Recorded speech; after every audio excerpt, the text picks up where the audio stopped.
Chapter 565. Li Mu had never seen such a powerful magic weapon in the sky before. This was definitely not something that could be created with the current level of refining. It was not even recorded in the Heavenly Book of the North Sect. The power of this magic treasure was even above Ao Qing's spear. Of course, this bow also consumed a lot of magic power. With Li Mu's magic power, he could not draw the bow a second time. Even the arrow just now was not at full power. Under the Empress's reminder, Li Mu cut off his magic power in advance. The bow was named Sun Shooting. The power of this bow lived up to its name. This was originally something that Li Mu and the Empress found to do out of boredom when they were roaming the bottom of the sea. They did not expect that the ordinary jade scroll that they got from Sengu would have such a great harvest. With Ao Qing's spear nearby and the sun shooting bow far away, Li Mu was confident that he could kill one of the three elders of Yu and Ming. The collapse of the flask space at the bottom of the sea formed a turbulent whirlpool. It took a long time for it to dissipate. It was not easy for the Empress to come out. She was in the mood for fun. Coincidentally, Lu Hanyan and Li Qing were in seclusion. Li Mu did not have anything important to do, so he took her around. This place was not far from the South County, and was also very close to the north. Zhou Zhong once said that there were traces of the demon sex activities in the north.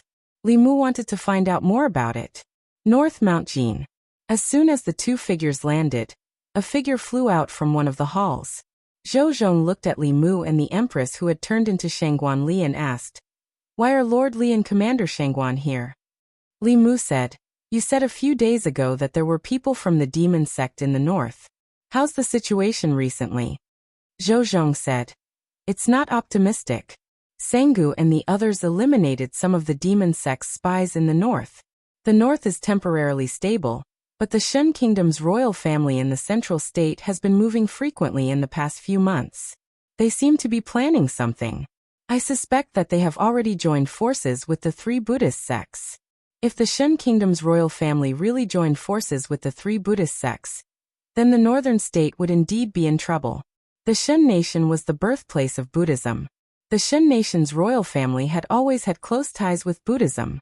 The Nirvana sect, Suffering sect, and Mind sect were similar in strength to the Heart sect. Each sect had a seventh realm supremacy. If they joined forces, Zhou Zhong and Li Mu wouldn't be able to stop them with just the demon corpses left here. Since he was already here, he might as well resolve the northern state's crisis before leaving. Li Mu made a decision and said to Zhou Zhong, "We will stay here for a few days." Zhou Zhong nodded and said to Sengu, who had followed them out, "Prepare a room for Lord Li and Commander Shangguan." Li Mu coughed and said, "There are two of us." Zhou Zhong looked at him and asked, "Do you need two rooms?" Li Mu said, "Of course, we're not in that kind of relationship. However, it's best if the two rooms are connected. I still have something important to discuss with Commander Shangguan." After all, he and the Empress had just broken through a thin layer of window paper. Their relationship had progressed from holding hands with great difficulty to hugging each other's waist. They were still far from living in the same room. After staying in his room for a while, Li Mu went to the Empress's room. The Empress was cultivating cross-legged on the bed. Li Mu sat at the table and looked at her with one hand propping up his cheek. Zhou Yi's face gradually turned red. Then she opened her eyes and asked angrily, "Have you seen enough?" Li Mu smiled at her and said, "I'll never see enough." Zhou Yi glanced at him and asked, "Did you often use such words to deceive other women in the past?" Li Mu said, "I swear this is the first time." Li Mu really hadn't experienced much about love. With Lu Hanyan, it was like yin and yang attracting each other. Before they had even expressed their feelings, they were already inseparable from each other, and wanted nothing more than to accompany each other day and night. With Li Qing, he had gone through many trials and tribulations. Everything was understood without words. With Phantom Princess, this was a shame that Li Mu didn't want to mention. His experience with the Empress was something he had never experienced before. It was like a man and a woman who had just experienced the first awakening of love, tentatively getting close. The process in between was sweet and warm. Zhou Yi lowered her head and said, "Don't look anymore. You're making it impossible for me to cultivate in peace." The Empress was still too shy. If it were Phantom Princess, she would have already pounced on him or entangled Li Mu on the bed. Li Mu turned around and stopped looking at her. He thought about the northern state. Actually, from the bottom of his heart, he rather hoped that the 3 Buddhist sects would support the royal family of the Shun Kingdom and cause trouble for the northern state. This way, he would have a reason to obtain the heavenly tomes of the 3 sections. The 3 sects were enemy forces. Li Mu couldn't make deals with them. However, they didn't provoke him. He couldn't use force either. This was bullying. In the next few days, Li Mu first did some research. Although the northern state was already independent, the thoughts and habits of the people at the bottom of the Shun Kingdom couldn't be changed overnight. Until now, there were still riots at the bottom of the northern state. The division of ranks and the ideology of men being superior to women were deeply engraved in their genes. This was a good thing for Zhou Zhong. In such a country, re-establishing order could maximize the benefits of legalism. Li Mu saw Zhou Zhong once and felt that he had become stronger. If the entire Shin Kingdom was under his control, transcendence might not be the end of his cultivation.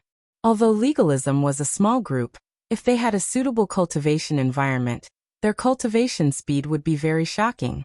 At the entrance of a palace in Mount Jin, Wei Peng stood behind Zhou Zhong. He looked at the 2 rooms opposite him and shook his head. Why bother? Just prepare 1 room for them. They're together all day anyway.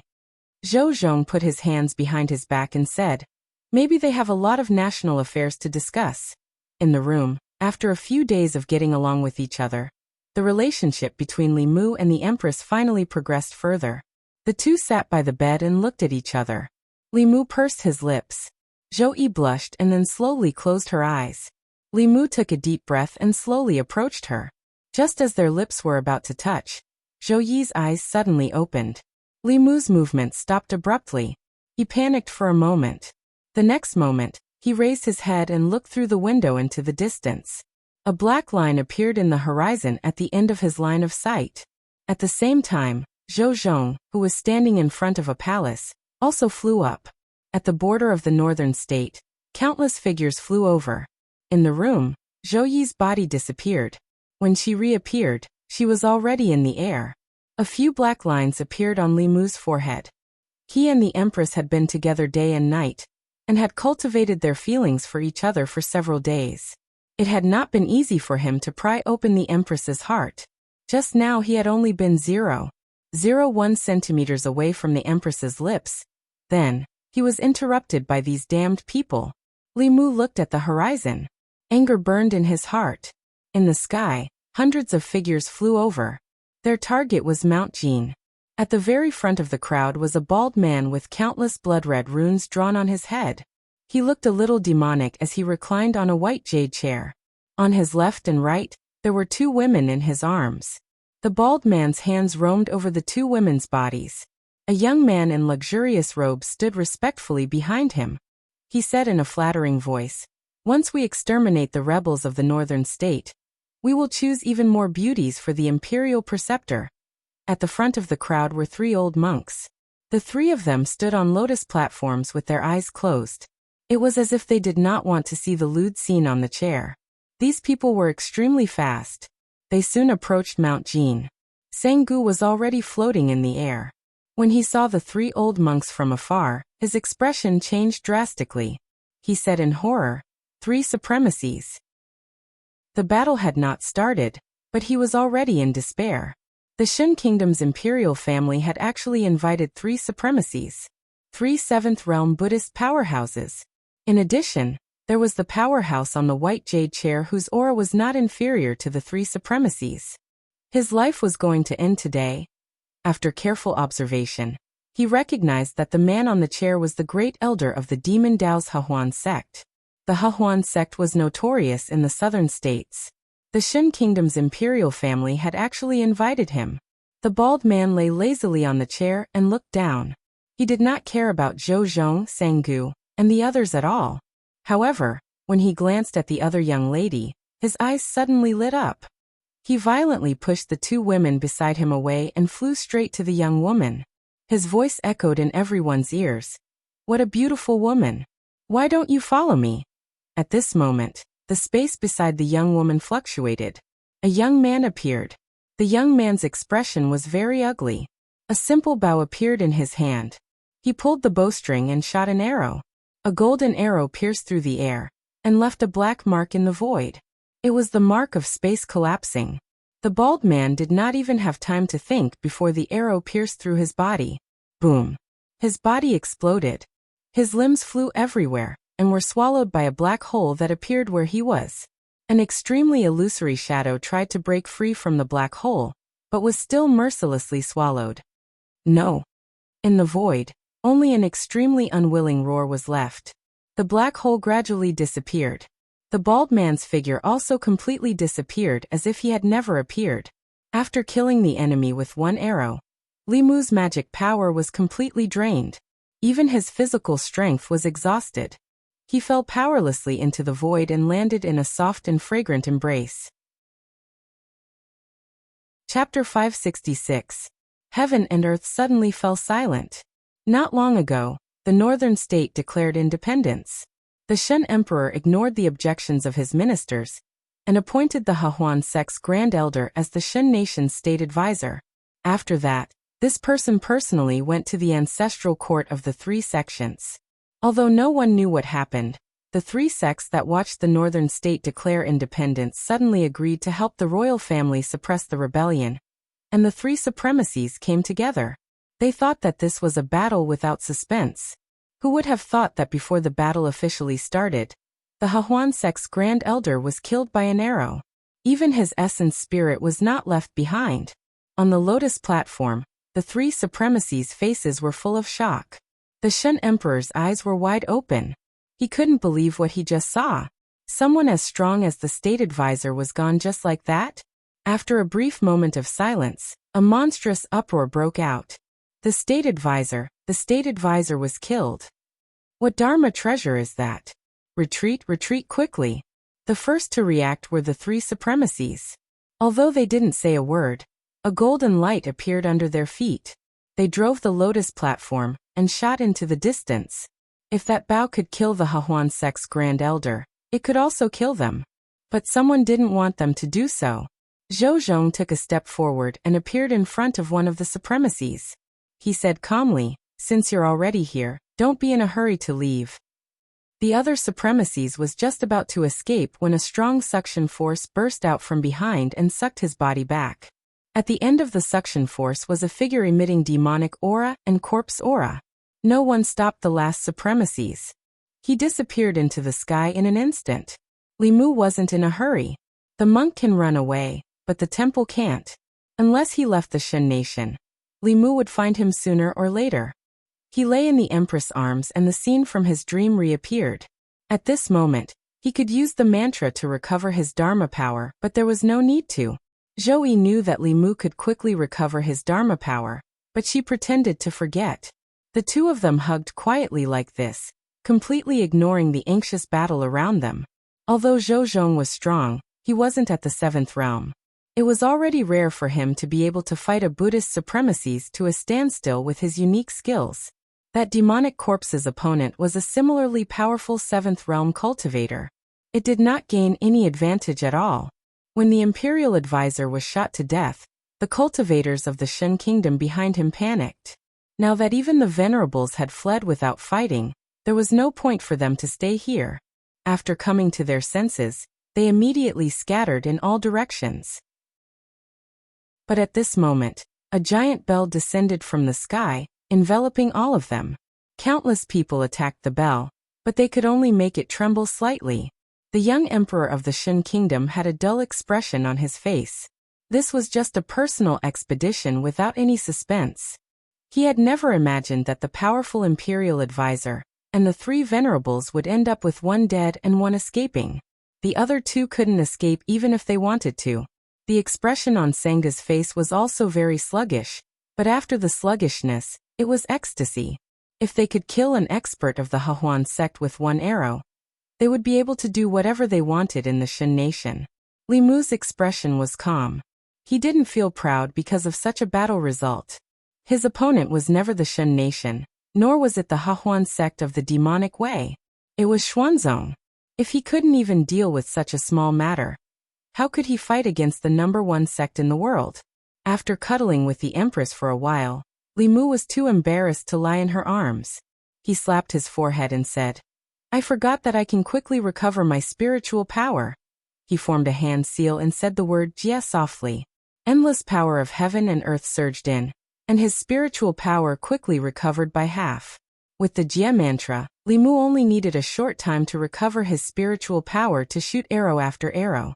The power of the sun shooting bow was stronger than he imagined. The Hehuan sect's great elder was a level 7 cultivator, just like the Lord of Illusions. Yet, he was unable to defend against an arrow shot with all his might. Although this arrow would have drained the spiritual energy of a normal level 6 cultivator, and caused them to lose their ability to fight, it was not a loss to exchange for the death of a high-level cultivator. The demonic corpse that was fighting against a venerable was already showing signs of defeat. Li Mu drew the bow and poured in 10% of his spiritual power. Another arrow condensed on the bow and pointed at the venerable. This venerable of the Nirvana sect had already suppressed the demonic corpse. Suddenly, he felt a sense of danger. He turned around and saw a golden arrow aimed at him. The scene of the Hehuan sect's great elder being swallowed by the black hole lingered in his mind. This arrow could really threaten his life. The venerable's expression changed. He could only raise his hands and place them flat in front of his chest to show his surrender. The young man didn't shoot that arrow. He was giving him a chance to surrender. Li Mu saw the venerable make a gesture of surrender and point the arrow at the other venerable. Without much hesitation, the old monk made the same choice as the previous venerable. After the sun-shooting bow's arrow was condensed, it couldn't be retracted. Li Mu aimed it at the sky above his head and released it. A golden light shot into the sky and finally disappeared. This time, 4 7th-level cultivators came from the Shen nation. 1 was dead, 1 escaped, and 2 were captured. The remaining cultivators of the Shen nation's defense army couldn't pose any threat at all. They were trapped in the Dao Bell, and were still crazily attacking. Li Mu ignored them for the time being. Once his spiritual power was exhausted, they would be obedient. With the sun-shooting bow in hand, he looked at the 2 venerables who had given up resisting and said calmly, "Hand over your soul blood." The 2 venerables never thought that there would be a time when they would hand over their soul blood. Against an expert of the same level, they still had the strength to fight. However, that bow was so terrifying that it made them despair. The Hehuan sect's grand elder threatened them with the demonic path. The 3 sects knew how terrifying the demonic path was and had no choice but to interfere in the northern states' affairs. In the end, they had no one to blame but themselves for ending up like this. After a while, Li Mu put away the 2 drops of soul blood and said to Zhou Zhong, "One escaped. Take them with you." Just now, the venerable from the Yen sect had escaped. Zhou Zhong took the demon corpse and the other 2 venerables to the Yen sect's ancestral court. Li Mu floated in the air and carefully examined the bow in his hand. This bow gave him a great surprise today. At the same time, deep in the South Sea, on an island shrouded in ghostly fog, the stone coffin at the top of the tower suddenly opened. A skinny old man flew out of the coffin and said angrily, "Hehuan is dead." A red-robed young man sitting cross-legged in the tower opened his eyes. His eyes were blood-red. He said in a low voice, "Who is it that can make even his essence spirit unable to escape?" The skinny old man said coldly, "I'll go and see for myself." He took a step and was already outside the tower. When he lifted his foot again, he appeared on the sea 100 miles away. Not long after, the space on the shore of the South Sea fluctuated and the skinny old man's figure appeared. He had just lifted his foot, but was unable to take a step forward. On the beach not far ahead stood an old man. The old man was stooped and his face was full of spots. He did not have many strands of hair, and looked like he was about to die. However, it made the 3rd forefather of the demon sect tremble in his hollow eyes. Tianjizi, he looked at the old man and slowly spat out a few words from his throat. The old man also looked at him and said, "Go back." The 3rd forefather retracted his leg that had already stepped forward. He looked at the old man and suddenly smiled. "So what if you can calculate my movements? How can a mortal like you pry into the mysteries of heaven? You frequently pry into things you shouldn't be prying into." You don't have many years left in your lifespan, do you? The old man said faintly. At least before this old man dies, you can't set foot in the ancestral province. The third forefather of the demon sect looked gloomy in the face of his old rival. He asked, "It's been so many years. What have you been holding on to?" The old man looked at him and asked back, "It's been 10,000 years. You didn't hesitate to pass down your memories from generation to generation and scourge the Zoo continent for 10,000 years. What is it for?" The third forefather of the demon sect looked very serious. He said in a deep voice, "We're looking for a way out. We're looking for the door that was closed by your ancestors for their own selfish interests." The old man was silent for a moment and asked, "What if it's not a way out but a dead end behind the door?" The third forefather of the demon sect's eyes flickered. He said, "We'll only know what's behind the door after we open it."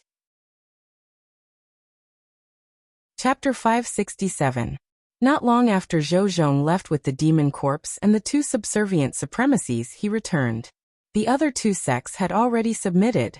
The supremacy of the Yen sect did not put up much resistance and handed over his soul blood.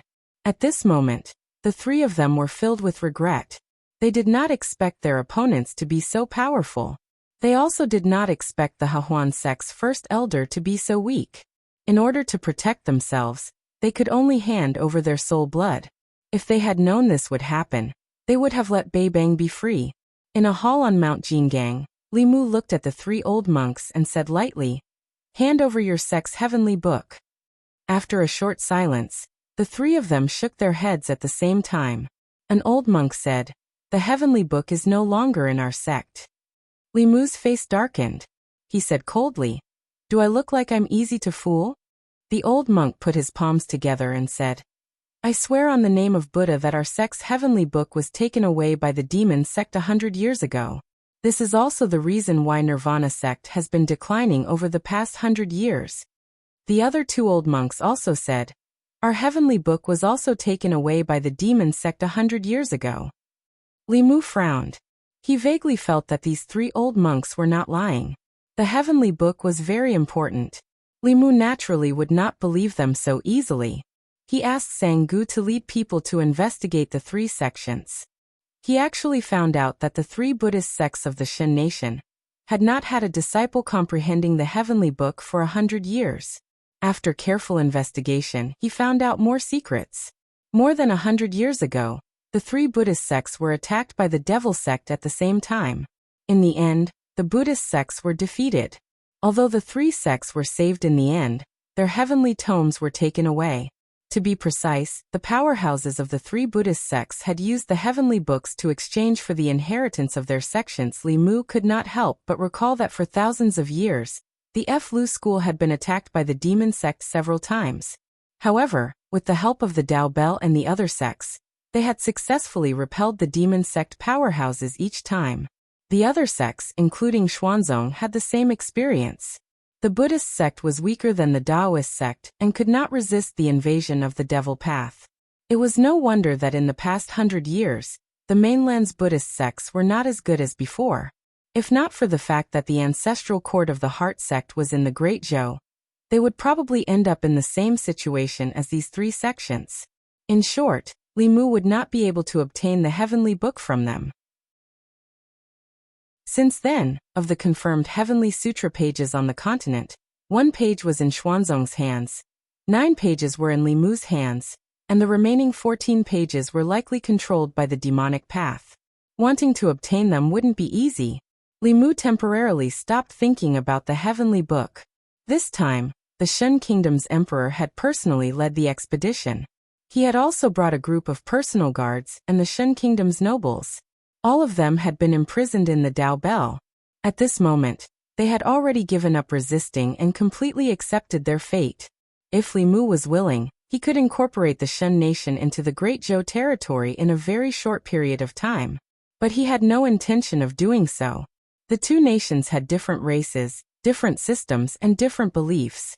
Even if he conquered the Shen nation, there wouldn't be many benefits. Instead, it would bury a huge hidden danger for the future. Moreover, The imperial court was already unable to manage the 36 counties of the Great Zhou. If they added the Shen nation, they might not be able to manage it. Yesterday, a tsunami had occurred in the South Sea without warning. Several states near the sea had suffered varying degrees of flooding. If the Shen nation became a part of the Great Zhou, such matters of comforting the people and providing disaster relief would become part of the Great Zhou's responsibility. If the Shen nation was in trouble, the Great Zhou would have to waste money and manpower. Even if the imperial court agreed, the people might not agree. It was better to hand the Shen nation over to Zhouzhong. He could use the Shen nation to advance, and the Great Zhou would no longer have to worry about the south. It could be said to be the best of both worlds. Li Mu also planned to build state temples in the various states of the Shen nation. There were many people in the Shen nation. Even if each person's psyche power was very small, when gathered together, it would be very considerate. Connecting these state temples with the Great Zhou's ancestral temple could accelerate the formation of the emperor's qi. However, the more than 20 states of the Shen nation had always been independent. It would not be easy to complete this plan. For a long time to come, what they needed to do was to subdue the various states. With Zhouzhong's current power, it was only a matter of time before he completely integrated the Shen nation. The situation of the Shen nation had been settled. There was no need for Li Mu and the Empress to stay here. He used a sound-transmitting ritual implement to ask Xianjizi. The two women were still in seclusion. The time it took for high-level cultivators to break through to the next realm varied from person to person. There was no pattern to it. Some people's fateful encounters would allow them to break through to the next realm in an instant. Some people needed days, months, or even years. Lu Hanyan and Li Qing should not need that long. Judging from the effects of the pills they had taken, it would take them at most 3 months to completely refine the effects of the pills. When he and the Empress returned to Shendu, Shang Guanli had already successfully broken through to the next realm. Mr. Mei was still in seclusion. The saint-level pills could only greatly increase the probability of breaking through to the next realm. Whether or not the cultivator could break through to the next realm depended on themselves. Without Mr. Mei, Li Mu and the Empress were of course more at ease. They could draw together in Changel Palace. In the name of discussing state affairs, they could dismiss the guards and maids, stroll in the imperial garden and admire the flowers. Or they could change their appearances and eat a bowl of noodles at a roadside noodle stall, fly a kite together, and watch the sunrise and sunset together. However, Shang Guanli's existence often disturbed their plans to spend time together. Because Cheng Xian was always with the Empress, she had already been sent to a few dry counties to make rain. She would not be back for at least half a month. Shang Guanli was the Empress's personal female official. She should be by the Empress's side all the time. Once or twice was enough to send her away, but if it happened too many times, it was inevitable that the Empress would become suspicious. Li Mu was already regretting it. If he had known earlier, he would have cut corners in her pill. If the effect of the pill was not so good, she might still be in seclusion now instead of being the third wheel between the two of them. In Changel Palace, Li Mu was reading a booklet. Zhou Yi was drawing.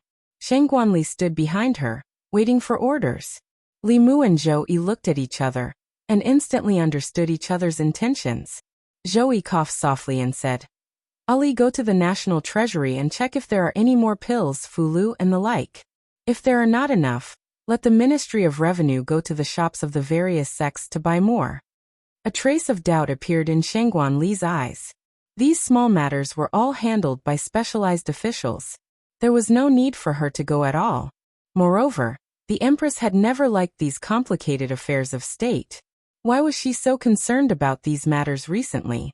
The day before yesterday, she had gone to the Department of Worship to supervise the offerings. Yesterday, she had gone to the Ministry of Revenue to check the accounts. Today, she had gone to the National Treasury to check the inventory. Why did she feel that the Empress was intentionally sending her away? At this time, Zhou Yi said to Li Mu, "You've been reading the booklets for a long time. After you finish reading these, go back and rest." Li Mu nodded and said, "Yes."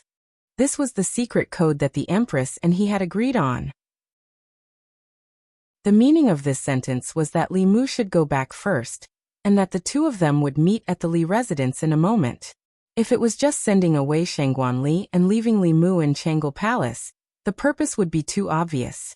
This way, Ali would not have any suspicions. Shangguan Li also agreed and walked out of Changle Palace with a belly full of doubts. Li Mu looked through a few booklets. Seeing that Shangguan Li had already walked far away, he exchanged a look with the Empress and also directly left the palace. He first bought a fish and some fresh vegetables at the market and cooked with the Empress. It was also a different kind of sweetness and romance. When he returned home, Li Mu pushed open the door and saw that there was already a figure standing in the courtyard. Towards these kinds of things, she was always more impatient than he was. He walked over and hugged the Empress, who had turned into Shangguan Li from behind. He asked, "What do you want to eat today?" The delicate body in his arms trembled. Soon after, he was blasted away by a tyrannical transcendence energy.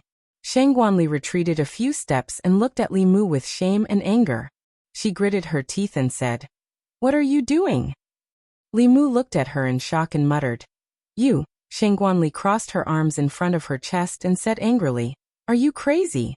Li Mu instantly realized and immediately said, "Sorry, I mistook you for someone else." As his voice fell, the space in the Li residence fluctuated and another Shangguan Li appeared in the courtyard. The two Shangguan Li looked at each other. One was shocked and the other was flustered. Chapter 568. Shangguan Li came to the Li mansion to ask Li Mu if he felt that Her Majesty was a little strange recently, but she didn't expect to see such a scene. She stood behind Li Mu. After the shock, she said angrily, "Who are you?" Zhou Yi went through the initial panic, but soon calmed down and returned to her original appearance. Seeing the familiar figure, Shangguan Li trembled and said in disbelief, "Your Majesty." She was full of doubts.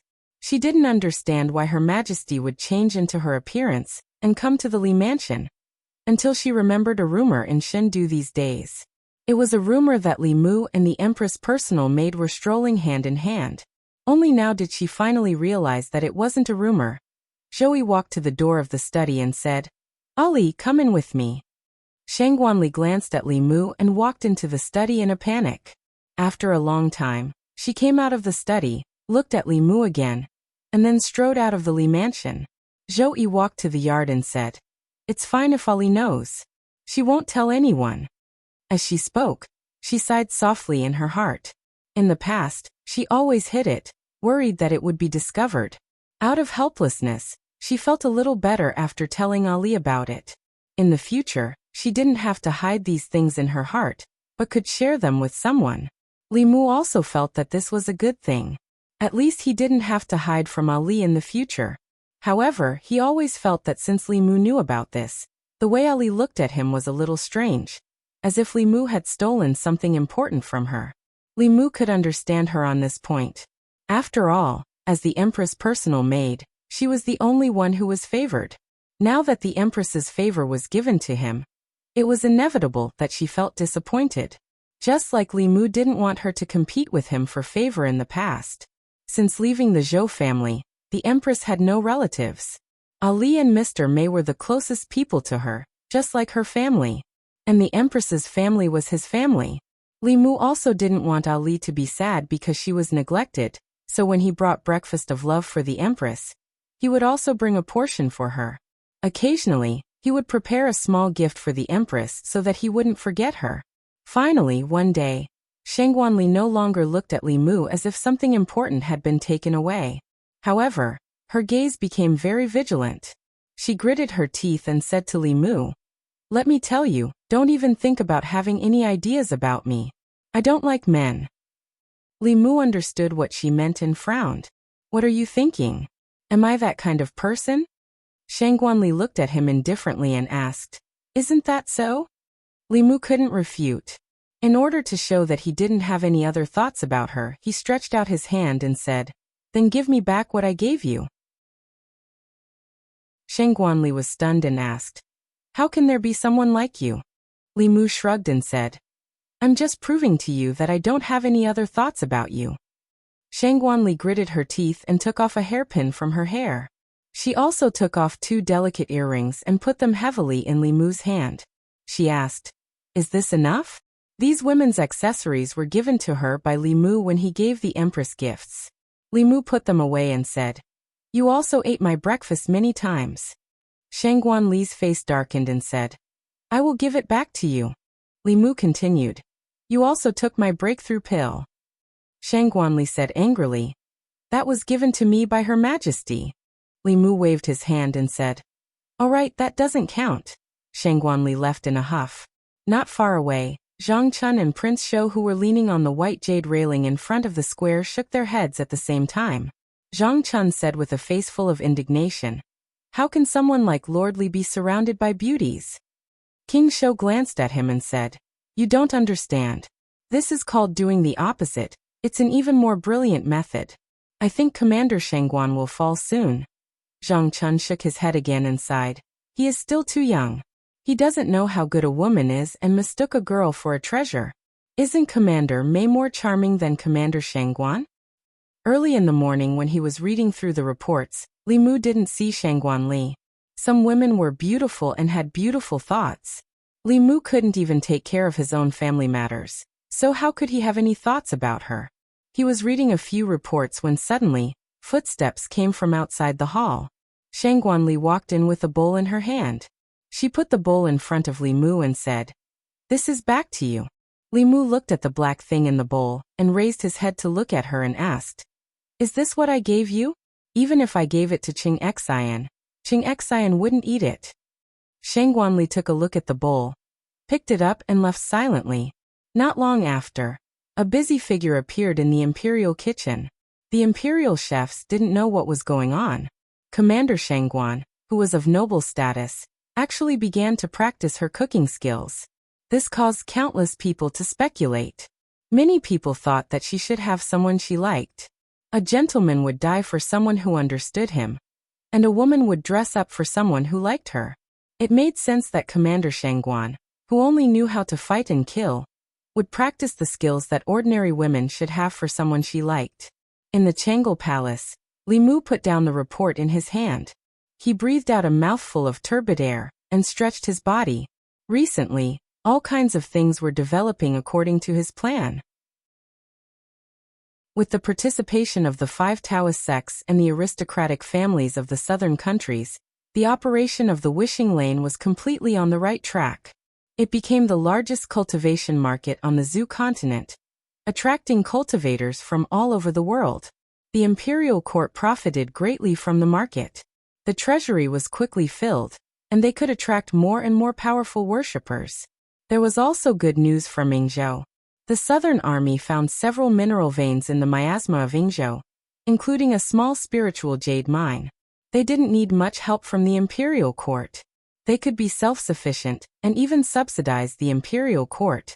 In the Shun Kingdom, Zhou Zhong replaced the royal family of the Shun Kingdom with iron and blood. Aragu, who was born a pariah, became the nominal emperor of the Shun Kingdom. Although there was fierce opposition from the nobles, under the strong suppression of Sengu and the 3 sects, the voices of opposition in the country disappeared without a trace. As for the sects that actually controlled the various states, there were no top-level powerhouses in them.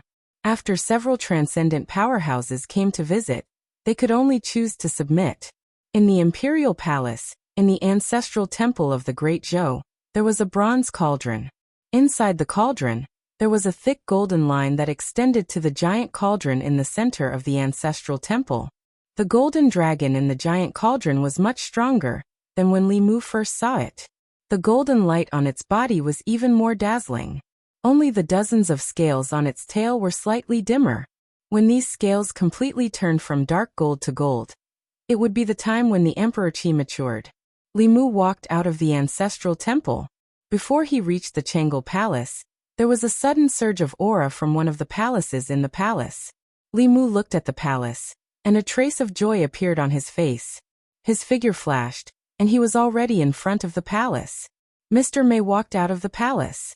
His aura was restrained, and he looked a few years younger. Li Mu clasped his hands and said with a smile, "Congratulations, Sister Mei." The Empress and Shangguan Li appeared at the same time. Shang Guanli looked at Mr. Mei and couldn't help but walk forward. She pinched his face and exclaimed, "Why can you become younger after breaking through?" Chapter 569. It wasn't that Mr. Mei became younger when he broke through the realm. It was just that every time he broke through the realm, his body and primordial spirit would undergo a sublimation. In the process of breaking through, her skin became more delicate, so she looked younger. When Shang Guanli broke through, her body also underwent such changes. However, she was young, so the changes didn't seem to be big. Even Mr. Mei had broken through. He wondered how Lu Hanyan and Li Qing were doing in Mount Baiyun. Li Mu planned to ask Xianjizi, but the sound transmission magic instrument from Fulu School vibrated on its own. In the imperial kitchen, Shang Guanli was carefully boiling a bowl of soup. Mr. Mei walked in and asked, "Ali, what are you doing?" Shang Guanli added some spices and said angrily, "Can't you see? I'm spooning." Mr. Mei asked curiously, "When did you become interested in these things?" Shang Guanli said lightly, "Recently."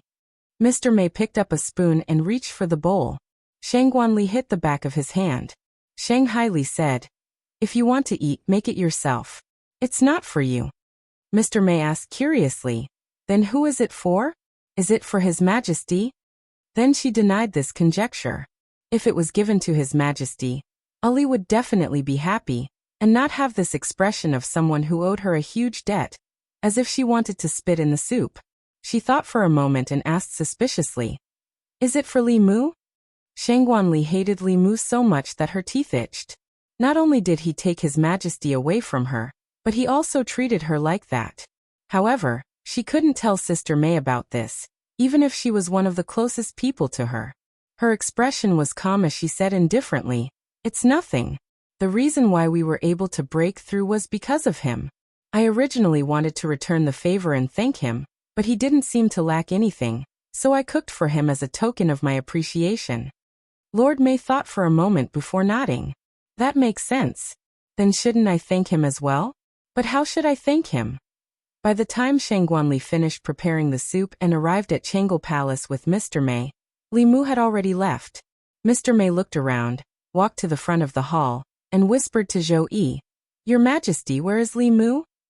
Zhou Yi's tone was somewhat resentful as he said, "His wife has made a breakthrough in her cultivation and returned to Mount Baiyun." Mr. Mei looked at Queen in surprise. When Li Mu left Fairy's capital in the past, she was not happy, but she was more reluctant to part with him. This time, however, she was more upset. She was sure that something must have happened while she was in seclusion. When she was patrolling the palace with Shang Guanli, she asked, "Did something happen between Your Majesty and Li Mu?" Shang Guanli raised her eyebrows. She pretended to be calm and asked, "What happened?" Mr. Mei thought for a moment and said, "I don't know why, but I feel that Your Majesty is a bit strange. Not only Your Majesty, but you are also very strange." Shang Guanli shook her head and said, "You're being paranoid. You're overthinking it." Mount Baiyun. Li Mu had just received the news from Xianjizi and rushed back as soon as possible. Lu Hanyan and Li Qing successfully made a breakthrough in their cultivation on the same day and entered the Dongxian realm. Within 10 years, the ancestral temple had produced 2 strands of Emperor's Qi. They had hopes of reaching the Transcendence realm. During this time, thanks to the endless supply of pills, many low-level disciples of the school had made breakthroughs in their cultivation. The overall strength of the Fulu school had quietly risen to a new level. Li Mu took them back to his ancestral home in Yangqiu County to stay for a few days and reminisce about the past. Then he took them to various parts of the Zhou continent. They left their traces in each of the 36 counties of the Great Zhou.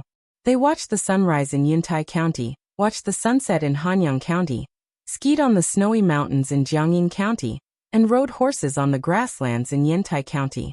They experienced all the infinite sceneries of the Great Zhou. Eastern Sea Yingzhou. On the east coast of Yingzhou, 3 streaks of light slowly flew over from the sea. These days, Li Mu took the 2 girls to experience the underwater world. They happened to be in Yingzhou, so they decided to go to Yingzhou to have a look. Although Yingzhou was large, it was not suitable for humans to live in. There were many monsters and poisonous insects. Apart from a few natives, There were no countries here. The headquarters of the Corpse sect and the research organization of the School of Moism led by Emily were both in the hinterland of Yingzhou. Li Mu and the other two descended from the sky. When they approached a seemingly ordinary mountain, a few thick pillars of white light suddenly flew out from the mountain. The white light was extremely fast and carried with it a destructive force. If a transcendent realm cultivator was hit by this attack, they would probably die on the spot. Li Mu waved his hand to dispel these attacks. A few people flew out from the mountain. Lord Li. Stop the attack, it's Lord Li. They flew to Li Mu and bowed. Greetings, Lord Li. Li Mu landed in the middle of the mountain and saw a row of cannons extending outwards. The white light just now came from this row of cannons. Emily hurriedly walked over and cupped his fists towards Li Mu. This is a no-fly zone. These mechanisms have arrays that automatically sense mana fluctuations. Once they discover an intruder, they will attack. Please don't take offense, Lord Li. Li Mu waved his hand and said, It's fine. The Mahis clan was indeed a genius in the field of mechanisms. Using this artifact to guard the city was much more suitable than using humans. The formation would automatically sense the intruder and launch an indiscriminate attack. Even if it was unable to kill the intruder, it would be able to raise the alarm immediately. Although they could not threaten cultivators of the 5th realm and above, killing a 4th realm cultivator was only a matter of one cannon. If the army was equipped with these things on a large scale, they would become a nightmare for the low-level cultivators of the enemy forces. Li Mu said to Emily, What other mechanisms do you have? Let me see them. As the successor of the School of Moism, Emily knew the complete art of mechanisms. In the past, because he lacked manpower and financial resources, he could not display the School of Moism's mechanisms. Now that he had the support of the Great Zhou, he could turn many powerful mechanisms from blueprints into reality in a short time. The self-defense cannon that Li Mu had seen was only one of them. Referring to Li Mu's suggestion, he had also successfully developed another mechanism. This mechanism was very similar to modern tanks in appearance. There was a formation carved at the bottom, and it could be used on land and in the air. The entire mechanism was made from the hard materials used to forge artifacts. Although the cost of production was high, its defense was extremely strong. Even a 6th realm cultivator would not be able to break through it in a short time. As long as a 3rd realm cultivator controlled it simply and filled it with spiritual jades, it could become a killing machine. It only required one spiritual jade to kill low-level cultivators. It was also a fatal threat to 5th realm cultivators. Just from the price, the materials of a single mechanical tank could be used to forge many artifacts. If it were not for the Great Zhou's wealth, they would not be able to afford to mass-produce it. However, the advantages of this mechanism were also irreplaceable. It had the attack power of the 5th realm and above. As long as it had spiritual jades, it would never run out of mana. Its defense was extremely strong, and its attack power was extremely high. If there were tens of thousands of these mechanisms, they could raise a small country to the ground in an instant. They could also make Xuanzong disappear from the East Sea.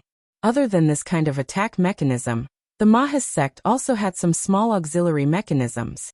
Their voice transmission Dharma artifacts were unique. A mother box could have countless child boxes.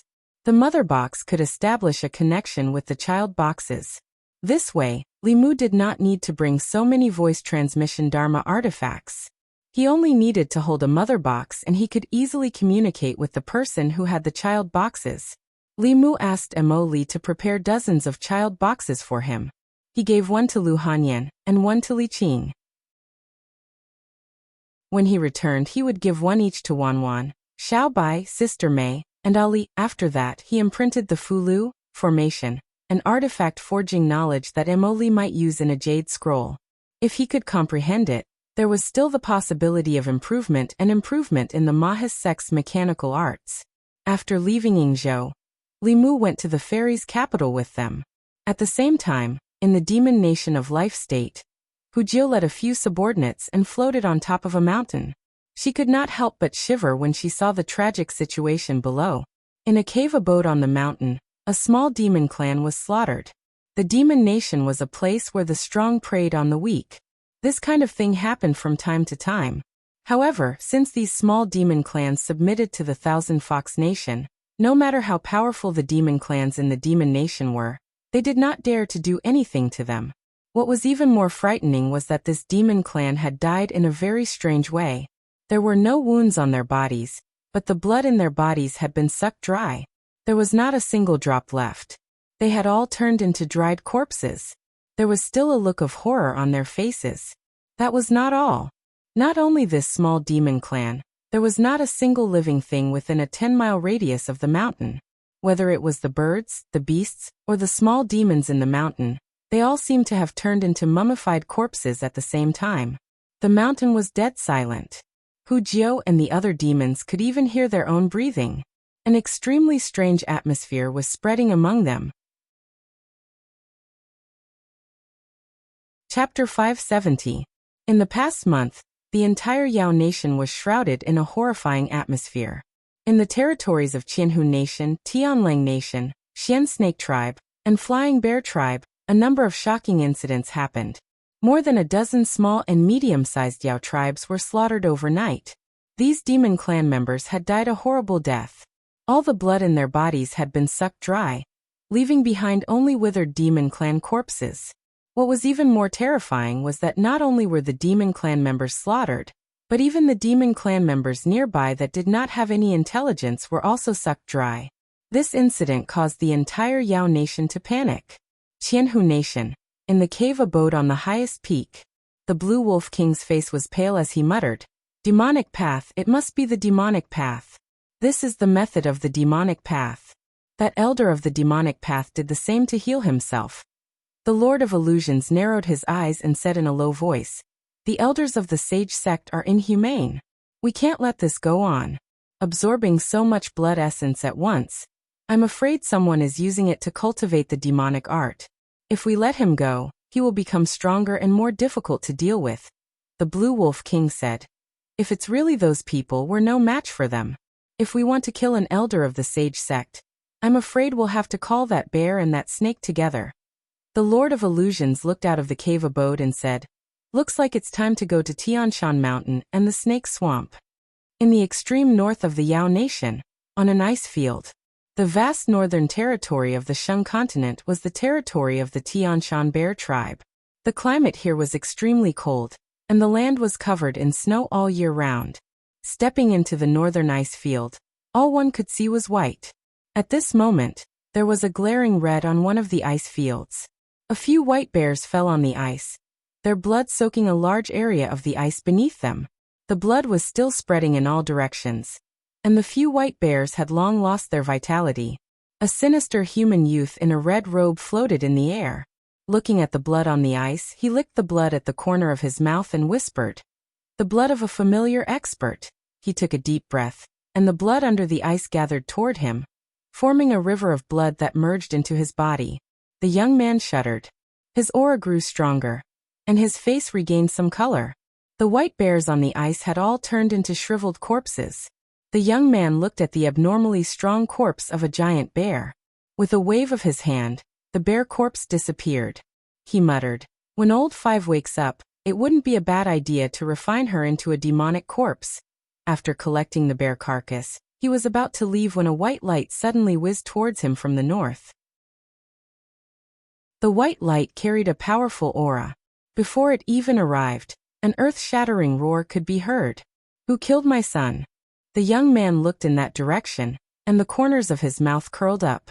"After killing the little one, the big one has come." He was only at the 6th level of cultivation, but he showed no fear in the face of an aura that was much more powerful than his own. A foul river of blood surged out from his body once more, blotting out the sky as it rushed towards the figure in the distance. The river of blood and the white light collided, and a powerful wave of mana exploded. The ice plains within a radius of dozens of miles immediately collapsed, forming countless icicles that pierced towards the red-robed young man. The icicles almost filled the void, and the young man had nowhere to hide. His body suddenly turned into a pool of blood, allowing the icicles to pass through him. Then he turned into a streak of blood light and merged into the river of blood in the distance. As the young man's body merged into the river of blood, The river of blood began to surge violently, as if it was boiling. In an instant, it enveloped the giant in the white light, forming a constantly shrinking ball of blood. The ball of blood scurried around in the air above the ice plains, and at the same time, it was also constantly shrinking. The surface of the ball of blood surged even more violently, and from within came roars of shock and panic. "What the hell are you?" Within the ball of blood, the young man's voice was sinister. "To be able to contribute blood essence to this lord, your death is not without value." With that, the ball of blood suddenly fell silent for a moment, and then it began to expand violently. In the end, it exploded with a bang, and a streak of white light escaped, shooting off into the distance. The young man returned to his original form, but his face was rather pale. He licked the blood from the corner of his mouth and said softly, "It's been too long since I fought. I've underestimated these juniors." His aura was much weaker than before, so he did not continue to pursue. Instead, he turned into a streak of blood-red light and disappeared in the opposite direction of the white light. A day later on Sky Mountain, within a huge ice cave, the 9-Heaven Snake King stared at a burly man with a withered aura. He said in shock, "What? Even you were no match for that person?" The White Bear King still had lingering fear. He said, "If I hadn't self-destructed the artifact I'd nurtured for 60 years to escape, I probably would have died at the hands of that human." The Blue Wolf Demon King asked, "Which demonic Tao transcending elder injured you?" The White Bear King shook his head. He said, "Not a demonic elder. That person was only at the 6th level." The Blue Wolf King was in disbelief. He blurted out, "Impossible. How could a 6th level almost kill you? You think everyone is like that, lord?" The White Bear King said seriously, "I'm sure he's only at the 6th level, but his divine art is too strange. I've never seen such a strange and terrifying divine art before. Where did this person come from? How come I've never heard of him before?" The Blue Wolf King asked suspiciously, "Is it not demonic?" "It's demonic." The Heaven Lord of Illusions was silent for a moment. He then said slowly, "I've read the history of the demon sect. Every few hundred or thousand years, a few powerful cultivators would suddenly appear in the demon sect. They were so powerful that they could kill and transcend through Dongxian. The divine art that the human Bear Mountain mentioned was also recorded in the ancient records. Every 300 or 400 years, a powerful cultivator would appear who was good at using blood arts. It's been more than 400 years since the last powerful cultivator died." The 9-Heaven Snake King said, "If it's demonic, then things are even more troublesome. This person has the power to kill us now. When his demonic arts are perfected and his cultivation improves, even if we work together, we might not be his match. At that time, even if we don't go to him, he'll come to us." The powerful cultivators of the Demon Nation all had serious expressions. The Demon Nation had once been at odds with the Great Zhou, but only a portion of the demon forces were involved. The civil strife that followed was just a war between the Celestial Wolf tribe and the Thousand Fox tribe. However, the situation now was different. Small demon clans had been destroyed under the 4 major forces. The Mastermind's hand had already reached out to the White Bear King. If they ignored it, this would become the greatest catastrophe in the Demon Nation in the past few hundred years. The Heaven Lord of Myriad Illusions swept his gaze across the crowd and said, "Everyone is well aware of the situation in the demon country. I hope that in the coming days, we can put aside our past grudges and join forces to deal with our common enemy." The White Bear King and the 9-Heaven Snake King looked at each other and nodded slowly. Among the 4 great factions of the demonic kingdom, the Wolf Clan and the Fox Clan had somehow formed an alliance. Even though there had always been territorial disputes and conflicts of interest between them, for now, they had a common enemy. Furthermore, it was an extremely powerful enemy. They had to work together to survive the Demon Nation's crisis.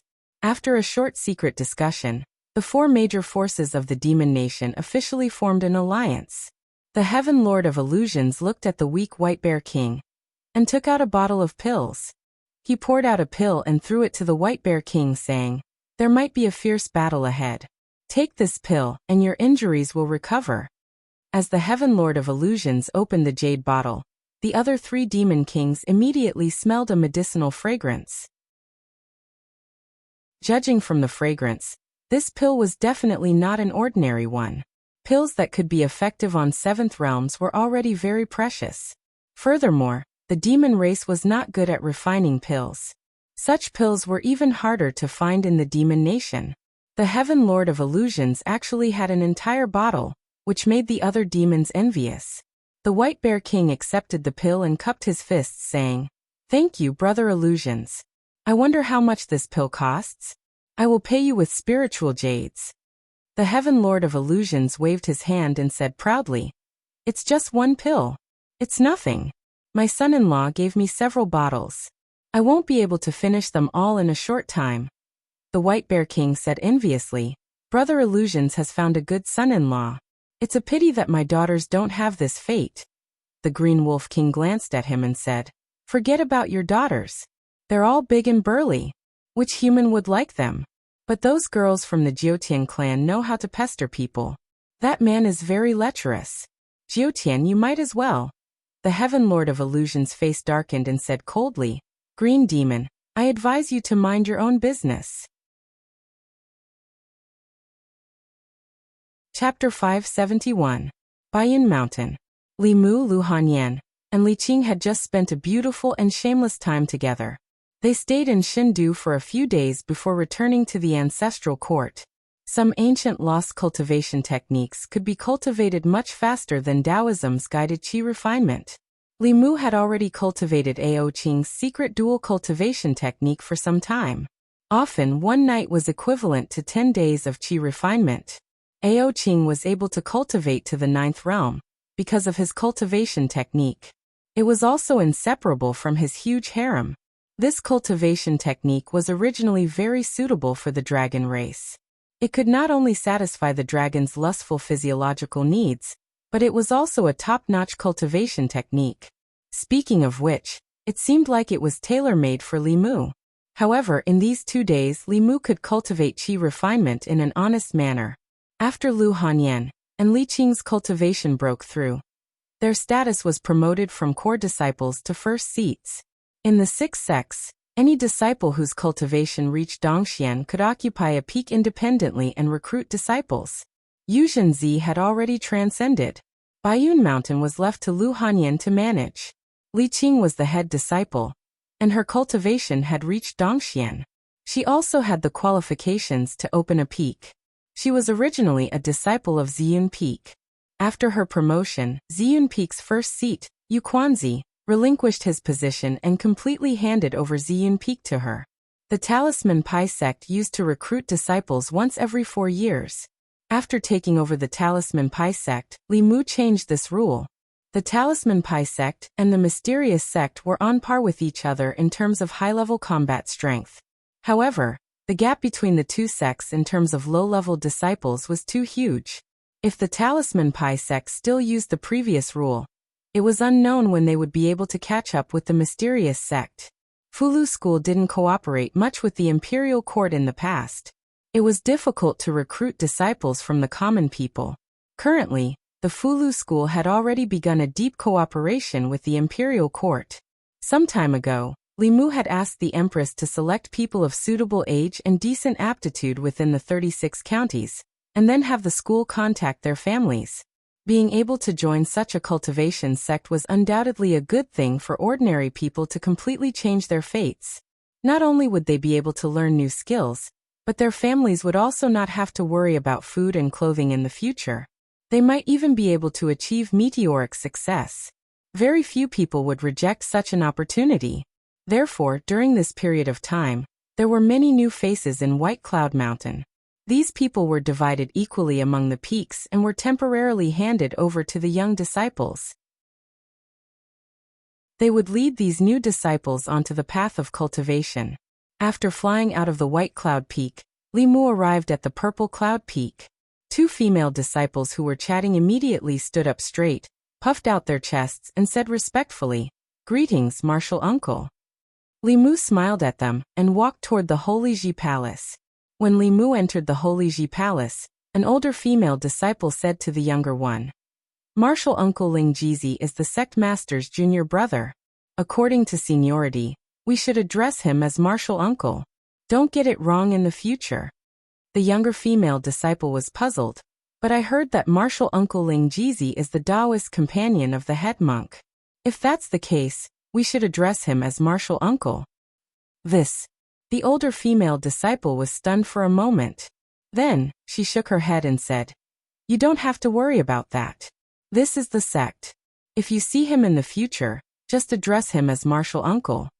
The female disciple who had just joined the sect thought for a moment and mumbled, "If that's the case, wouldn't the head monk have to address his Taoist companion as Martial Uncle? That's too strange." Before she could finish, her senior sister knocked her on the head. The older female disciple reprimanded her. "This is White Cloud Mountain, not the secular world. You have to treat the elders of the sect with respect. Don't talk about them casually." The younger female disciple nodded and walked away as if she had been taught a lesson. The older female disciple then mumbled softly, "It's a little strange to not talk about them." 3 days later, a figure flew out of White Cloud Mountain and headed towards the Life Continent's Fey Nation. Li Mu, who had changed his appearance, flew through the air at a steady pace. The current him was definitely a thorn in the side of the fiends. Even though his cultivation had reached Dongxian, he was still far from being invincible. Ignoring the fact that the fiends might have 8th realms, if the Yuan Ming elders were to block his path again, it would be difficult for him to deal with them alone. Therefore, before leaving the Fulu school, he changed his appearance and used a heaven-ranked Fulu to conceal his heavenly secrets. Even high-level experts would not be able to divine his whereabouts. It had been a long time since he saw Huanji. Li Qing and Lu Hanyan were busy with the sect's matters, and did not have the time to bother with him.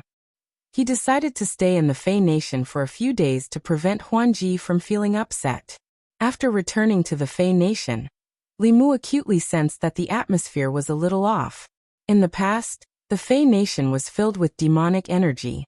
Some greater demons did not even bother to conceal their auras.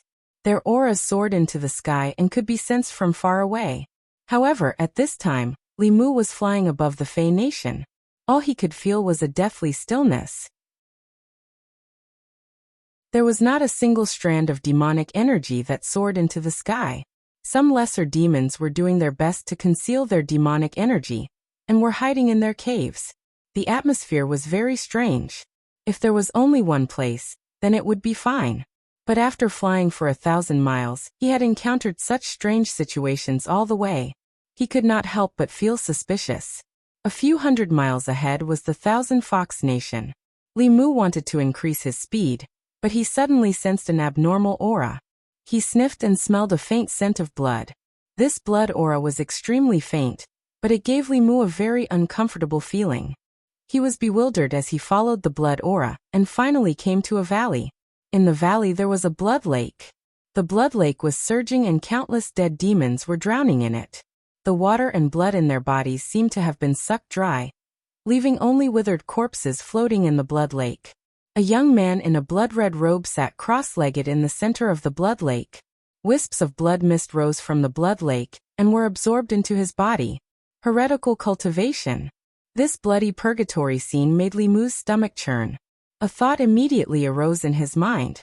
There were countless paths of cultivation. There were righteous paths that relied on one's own efforts to cultivate. There were also evil paths that coveted shortcuts and harmed others to benefit oneself. Heretical cultivation was something that everyone had the right to punish. Although this was the Fey Nation and this person was killing demons, this was already the territory of the Thousand Fox Nation. He was killing the demons under Phantom Princess and Li Mu. Just as Li Mu thought of this, the young man sitting cross-legged in the center of the blood lake seemed to have sensed the intruder. His closed eyes suddenly opened. 2 beams of blood-red light shot out from his eyes and headed straight for Li Mu. Li Mu formed a seal with one hand, and a silver array appeared in front of him. In the next instant, the blood-red light shot onto the array. The array that Li Mu had formed at the last minute collapsed, and the 2 beams of blood-red light also dispersed. The young man in the center of the blood lake slowly stood up, and stared at Li Mu with a greedy gaze. He stuck out his scarlet tongue and licked his lips. His voice was soft and feminine. I didn't expect such a powerhouse to come to me. Li Mu looked at the blood-robed young man, and his gaze turned serious. This person's aura was around the middle stage of the 6th realm. However, the threat he posed was even greater than the Yu and Ming elders. What shocked him even more was that this person was about the same age as him, but his cultivation level was much higher than his. After all, Li Mu had relied on his own efforts to achieve his current cultivation level. The willpower of countless people in the divine capital, the inheritance of the Dragon King, and the countless opportunities he had encountered during his cultivation journey. How did this person, who was about the same age as him, cultivate to be able to suppress him in terms of cultivation level? The heretical cultivation clearly did not want to let Li Mu go. Before Li Mu could think further, the blood river in the valley had already surged up. The huge waves seemed to want to swallow Li Mu whole. Thousands of sword shadows appeared behind Li Mu and sank into the blood river. Then they exploded. Countless holes appeared in the blood river, but they gathered together in the next instant. The young man's eyes were filled with disdain. Li Mu frowned slightly. He had not fought with the heretical cultivation many times. These heretical supernatural powers were more difficult to deal with than he had imagined. With another thought, a gust of wind blew behind him. The gust of wind mixed with raindrops blew the blood river away. This time, it was the young man's turn to frown. He said in a low voice, "Call the wind and summon the rain. You, a human, know this supernatural power. Those old fogies of the dragon clan did not chase after you." As he muttered to himself, his figure disappeared from where he stood. A blood shadow went straight for Li Mu. The Qingxian sword in Li Mu's hand flashed with countless streaks of lightning as it slashed across the sky. The blood shadow was sliced into two halves before quickly fusing back together. The evil cultivator's hands turned into two blood blades as they slashed towards Li Mu. Golden light flashed on Li Mu's body and a golden armor appeared. The blood blades slashed at the golden armor. Li Mu's figure retreated quickly, and the blood shadow was also sent flying. In order to avoid exposing his identity, Li Mu did not use the protection of the Dao Bell, nor did he use Ao Qing's spear. He was confident that he could deal with any cultivator of the same level with his supernatural powers. The two figures had just separated when they charged at each other again. In the next 15 minutes, the sky was filled with the light of supernatural powers. Mountains collapsed one after another. Monsters and beasts within a radius of dozens of miles all fled. Another 15 minutes later, Li Mu floated in the void and looked at the blood shadow opposite him. His chest rose and fell slightly, but there was a huge wave of emotions in his heart. Sure enough, he could not underestimate anyone in the world. He had fought with the heretical cultivation for so long, but he had not gained the upper hand at all. Not only was this person's supernatural powers strange, causing him to almost lose several times, but what was even more strange was that this person's fighting experience was so rich that it was unbelievable. In close combat, Li Mu could only fight to a draw with him using the fighting formula. In terms of long-range combat, Li Mu had been suppressed from the very beginning. After fighting with this person for half an hour, Li Mu gained a lot of knowledge. Supernatural powers could be used and linked in such a way.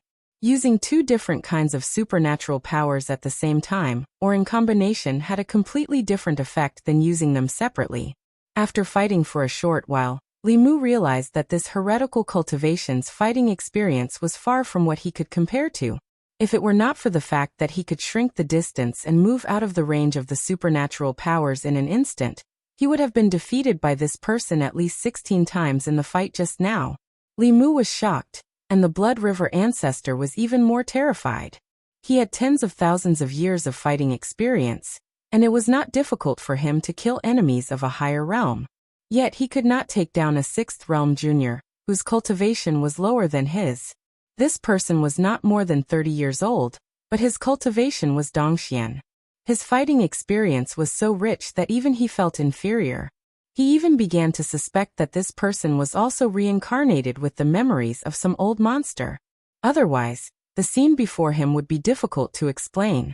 However, if he was an old monster from thousands of years ago, how could his fighting experience be so rusty? It was unlikely that this kind of contradiction would appear on the same person. Both of them were shocked by each other's strength. They floated in the void hundreds of feet apart, not daring to move. Li Mu took a deep breath, and his gaze gradually returned to normal. Although this person's cultivation was only Dongxian, even a transcendent cultivator would not have an easy time against him. Today he could not let this heretical cultivation go. Otherwise, for the Yao nation and the Great Zhou, there would always be a huge hidden danger. He had to bring out some of his trump cards. Li Mu stretched out his hand, and with a flash of green light, a long spear appeared in his hand. The moment he saw the long spear, the evil youth could no longer maintain the calm expression on his face. His face was filled with extreme fear, and he cried out, "Sky-piercing spear! Why, you're Ao Qing." When Li Mu heard the name of the dragon clan's powerhouse from 8,000 years ago from the heretic practitioner's mouth, the calmness on his face was also broken. He said in shock, "How do you know Ao Qing? What exactly are you?" Chapter 572. Ao Qing had already been dead for 8,000 years. Even the dragon race had forgotten about him. Yet there was someone who could recognize his weapon and call out his name. As Li Mu thought about this, he felt a chill run down his spine. He didn't know that this spear was originally called Heavenbreaker. When he saw that iconic spear, fear surged from the depths of his memories, causing the nefarious youth to tremble. However, he soon realized something. As he looked at Li Mu, he was overjoyed. He blurted out, "So it's you." Li Mu became even more vigilant. He asked, "Do you know who I am?" The nefarious youth coldly snorted and said, "The future headmaster of the Fulu school, the favored minister of the Empress of the Great Zhou, the imperial advisor and empress of the Thousand Fox Nation. Li Mu, do you think you can hide from me just because you've become a bit uglier?" Li Mu's gaze turned cold. He didn't know anything about this person, but this person was able to accurately identify him. Even his secret relationship with Phantom Princess had been revealed. In this world, the only people who knew him better than he did were those from the demonic path. Li Mu looked at the youth and asked, "Which demonic path elder are you?" The youth stood in the air, his eyes locked onto Li Mu. He said, "Before answering you, should I call you Li Mu or Ao Qing?" Ao Qing had already been dead for almost 10,000 years. Li Mu didn't know why this youth would ask such a question. But the doubt hidden deep in his eyes couldn't escape the youth's notice. The nefarious youth revealed a look of understanding. He let out a sigh of relief and muttered, "It's not Ao Qing." The person in front of him gave him a very strange feeling. Li Mu had never encountered such an opponent before. He grasped his spear and thrust it forward. The void fluctuated and Li Mu's spear-wielding figure appeared behind the nefarious youth, thrusting his spear towards his back. The youth's body suddenly turned into a mass of blood. As the spear pierced through, a portion of the blood evaporated, but the youth's figure reformed not too far away. Azure light and blood shadows crisscrossed in the sky. Even with the sky-piercing spear in hand, Li Mu was still unable to gain the slightest advantage. At this moment, the mysteries in his heart were piling up one after another. Although the young man in front of him was young, his fighting experience was frighteningly rich. Moreover, he could recognize the powerhouse of the dragon clan from 8,000 years ago. Could he be an old monster from the ancient times? As soon as this idea appeared, it was rejected by Li Mu. No matter how strong a cultivator was, they couldn't escape the ravages of time and the sanctions of their lifespans. The old monsters of that time couldn't have lived until now. Furthermore, if this person was really an old monster that had lived since the antiquity age, he would not only have the cultivation of Dongxian. At this moment, Li Mu's first thought was Emperor Bai. Before his lifespan ended, he had extracted his memories and passed them on for 3,000 years. To a certain extent, his life had also been extended. If this person was a powerhouse from the same era as Ao Qing, he had extracted his memories and left them to fuse with another person or pass them on again and again. Then everything that happened today could be explained, including the fact that he recognized the sky-piercing spear. His fighting experience was unbelievably rich. With nearly 10,000 years of accumulation, how could he not be rich?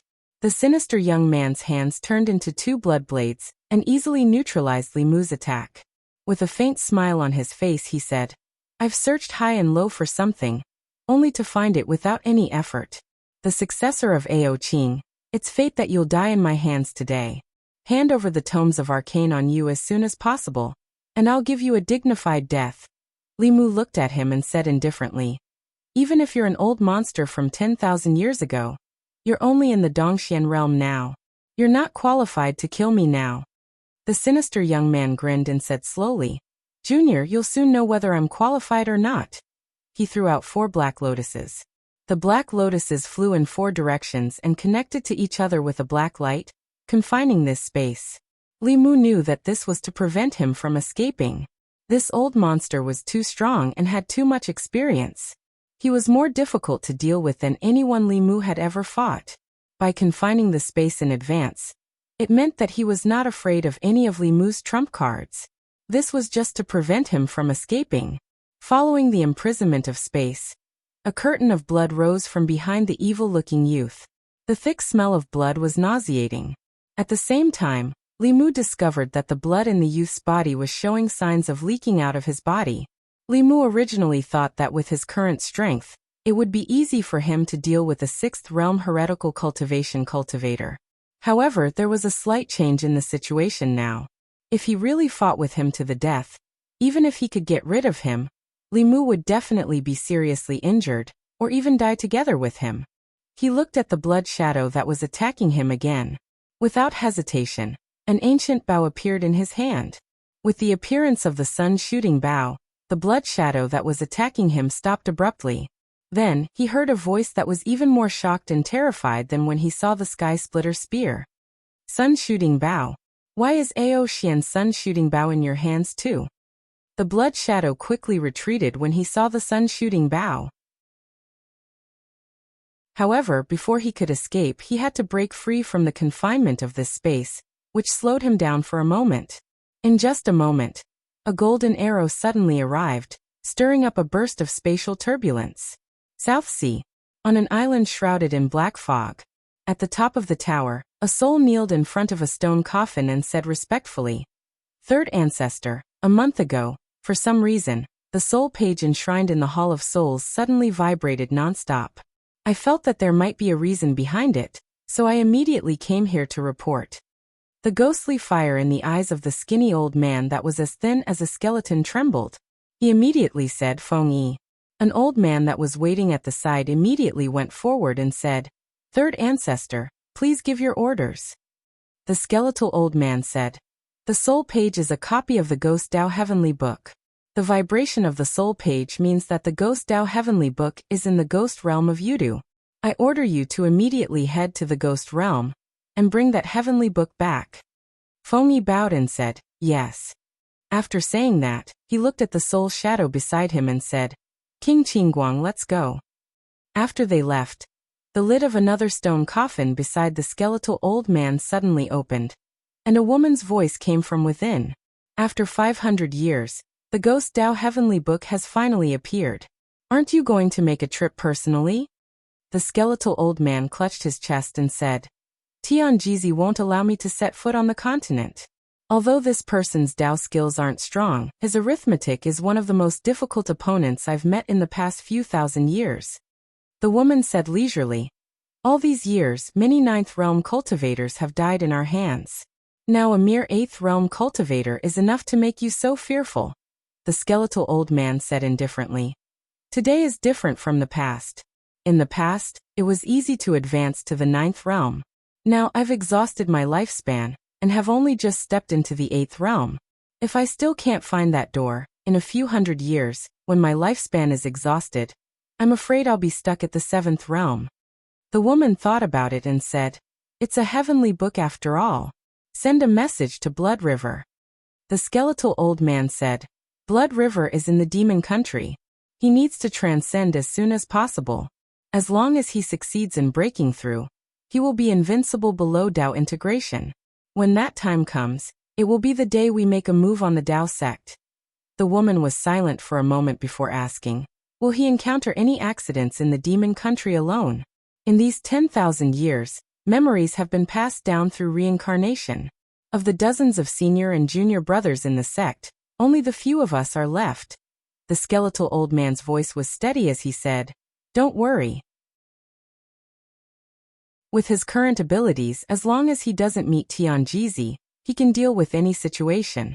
It won't be a big problem for him to be alone in the demon country." As his voice fell, a jade talisman hanging on the wall of the pagoda suddenly shattered.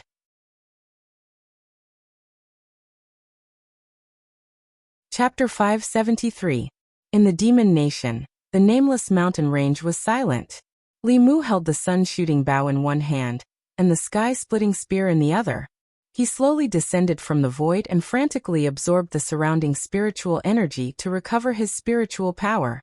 The sun-shooting bow had once killed the 7th Realm Hahuan sect Grand Elder with a single arrow, causing his body and soul to be unable to escape.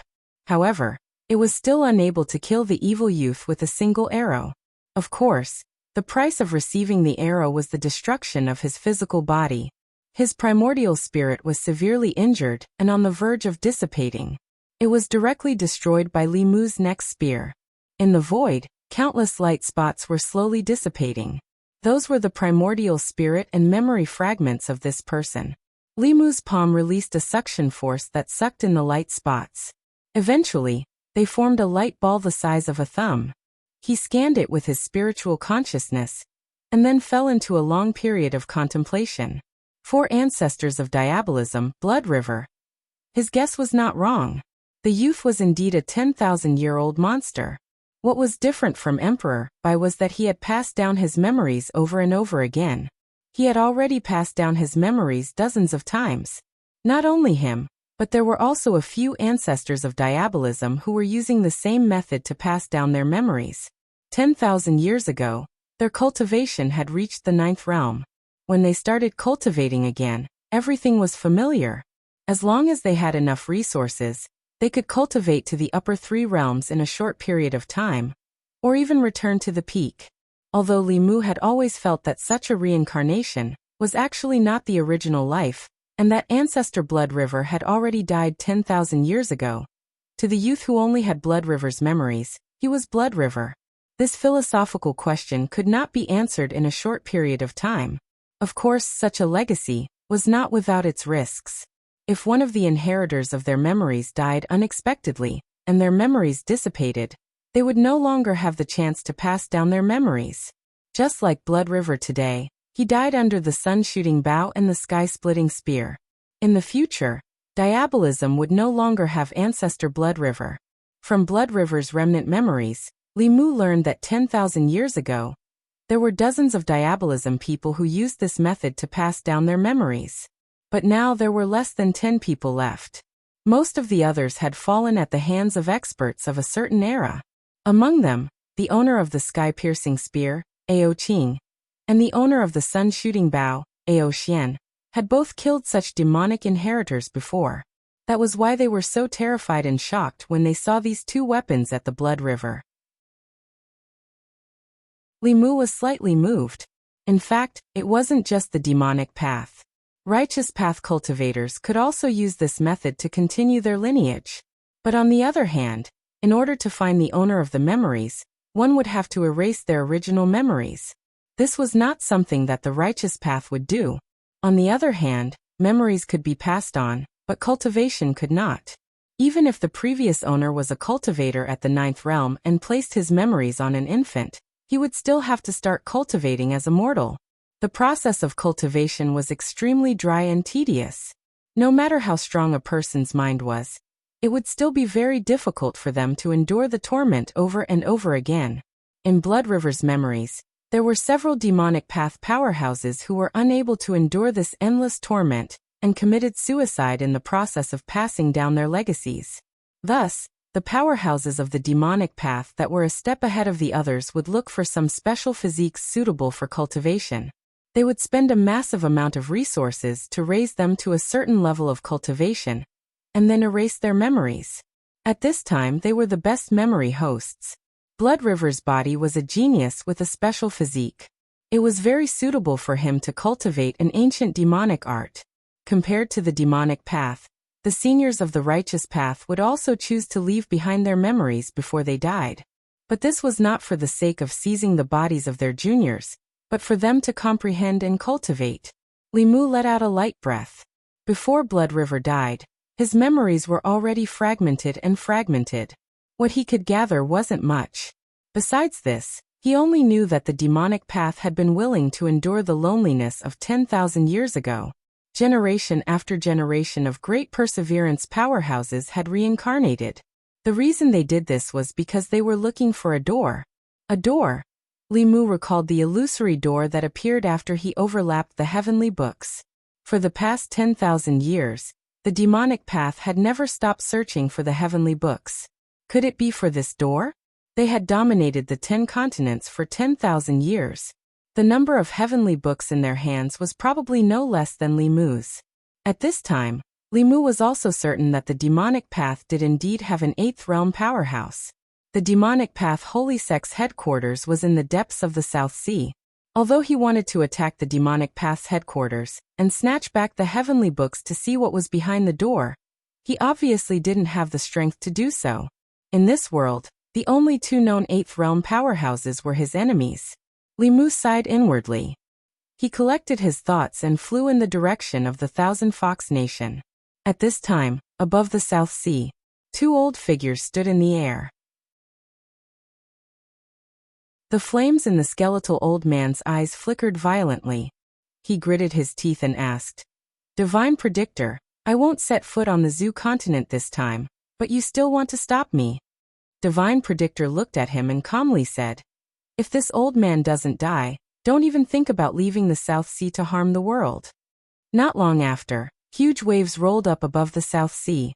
The fishermen on the coast all climbed up the mountains to hide. The aquatic creatures in the sea also swam deeper with all their might. Li Mu was completely unaware of all this. He descended from the sky and landed on the square in front of the Thousand Fox Nation's imperial palace. Then he couldn't help but raise his eyebrows. He sensed several extremely powerful demonic auras in the imperial palace. One of them was the Myriad Illusion Lord, another was the Blue Wolf King, and the other 2 were also 7th realm powerhouses. Moreover, the auras of these 4 demons were somewhat unstable. They were obviously injured. Li Mu didn't have time to pay attention to them. He looked ahead and saw a familiar aura quickly approaching him. In the imperial palace's main hall, the Blue Wolf King's face was still a little frightened. He said in a trembling voice, "What the hell is he?" Ever since the 4 great factions formed an alliance, the 4 7th realm demons worked together to patrol the Yao Nation. They wanted to find the culprit behind the annihilation of countless demon tribes. However, they didn't expect that person to be able to play the 4 7th realm demons like a fool with his 6th realm cultivation. Once the 4 of them separated, he would definitely find them and defeat them one by one. Once the 4 of them gathered together, that person would avoid battle and turn to slaughter the small and medium-sized demon tribes. During this period, he was getting stronger almost every day. It wouldn't be long before he could completely threaten the 4 of them. The 9-Heaven Snake King thought for a moment and said in a low voice, "If it really doesn't work, we can only gather the 4 of us and guard the mountain gate." The White Bear King asked, "What about the small and medium-sized demon tribes other than the 4 clans?" The 9-Heaven Snake King shook his head and said, "We can't care about that now." The Myriad Illusion Lord, who hadn't spoken for a long time, said, "It's useless.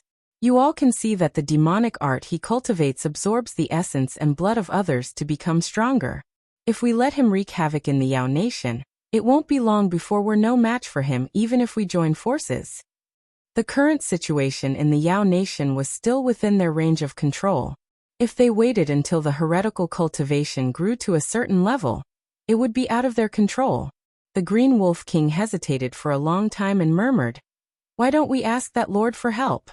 Footsteps came from outside the hall. Illusion Princess walked in with Li Mu intimately. Li Mu looked at everyone and asked, "What are you all talking about?" The Myriad Illusion Lord coughed lightly and said, "My dear son-in-law, you may not know this, but recently, a vicious heretical cultivation appeared in the Yao Nation. The 4 of us joined forces but couldn't capture him." Li Mu was caught off guard when the Myriad Illusion Lord called him my dear son-in-law. He had only been with Illusion Princess since he came to the Yao Nation. He didn't speak much with the Myriad Illusion Lord, and wasn't so familiar with him. However, in front of so many people, even if Li Mu didn't consider him, he had to consider Illusion Princess. Moreover, the Myriad Illusion Lord called him, my dear son-in-law, was based on the truth, so he tacitly agreed to it. He reached out his hand and gently touched the void. A shadow appeared in front of the Myriad Illusion Lord and the others. Li Mu asked, "Is it this person?" The Myriad Illusion Lord said in shock, "My dear son-in-law, you've seen him?" Li Mu nodded slightly and said casually, "On the way to the Yao Nation, I happened to see this heretical cultivation slaughtering innocent demons. I killed him in passing to prevent him from harming the Thousand Fox Nation in the future." Killed. In passing. The 4 demons in the hall, including the Myriad Illusion Lord, were all stunned. Although the heretical cultivation was only at the 6th realm, even they, who were at the 7th realm, had almost died in his hands. How could he be killed so easily? If Li Mu could kill that evil youth, wouldn't he have the ability to kill them as well? Li Mu continued, "This person's cultivation wasn't high, but he was very strong. His mystique was strange, and his battle experience was also very rich. I was almost injured by him and spent a lot of effort to kill him. He had a high status in the demon sect. If he died in the Yao Nation, he might attract the revenge of the demon sect. You have to be careful in the Yao Nation." Illusion Princess had already hinted to him countless times. After reminding them, Li Mu and Illusion Princess walked out of the hall and went straight to the harem. Inside the hall, the Green Wolf King's mouth was wide open and didn't close for a long time. "That person is really dead? That's impossible. He's only at the 6th realm. That person is invincible at the 6th realm." The Myriad Illusion Lord was the first to come back to his senses.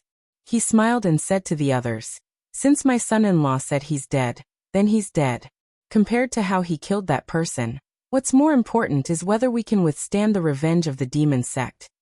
The original temporary alliance of the 4 races was to deal with that heretical cultivation. Now that he was dead, the alliance of the 4 races should be dissolved. However, the Myriad Illusion Lord's worries weren't unfounded. The Green Wolf King's life was still in the hands of others, so of course, he didn't have any objections. The 9 Heaven Snake King and the White Bear King fell into a long silence. The Myriad Illusion Lord looked at them and continued, "Many things have happened in the Yao Nation in the past 2 years. I believe that you can see that only a unified Yao Nation can gather all forces and resist the calamity together." The 9 Heaven Snake King frowned and said, "You want us to bow down to your Thousand Fox Nation?" The Myriad Illusion Lord shook his head and said, "We're not bowing down to you. The 4 races will unite, and our territories will remain unchanged. We'll use the power of the 4 races to unify the power of the entire Yao Nation. In the future, we'll discuss the matters of the Yao Nation together. Only the Black Snake Tribe and the Flying Bear Tribe couldn't fight against the Demon Sect. A complete unification of the Yao Nation's races was a good thing for everyone, especially with the Thousand Fox Nation behind them. Relying on that man was equivalent to relying on the Great Zhou Court. The various Dao sects would instantly gain countless powerful allies. The 9 Heaven Snake King and the White Bear King looked at each other and quickly came to a decision. The 9 Heaven Snake King nodded and said, "The Myriad Illusion Lord's words make sense. With the enemy before us, it's time for the Yao Nation to be unified." The White Bear King also said, "I also agree with the unification." The Myriad Illusion Lord said meaningfully, "Since the Yao Nation is to be unified, we must choose a ruler. Who do you think is the most suitable person to take this position?" Although the Myriad Illusion Lord asked in a questioning tone, there was no choice in this matter. The Thousand Fox Nation was currently the dominant power in the Yao Nation. Even if the Black Snake Tribe and the Flying Bear Tribe controlled the Yao Nation, they didn't have the strength to protect the Yao Nation.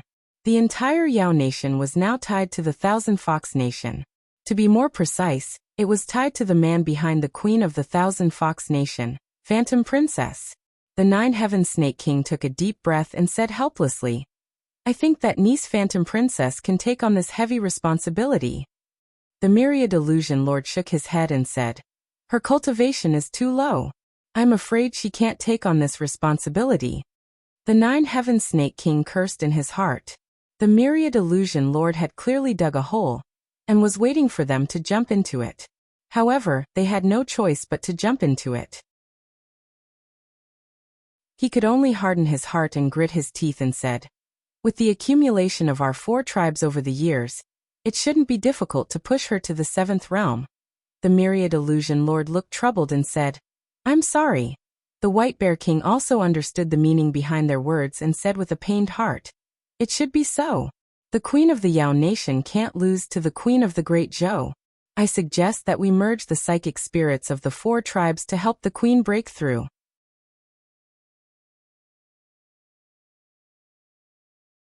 Chapter 574. 1000 Fox Nation's Main Hall. A golden fox spirit floated above the 10,000 illusions lord's head.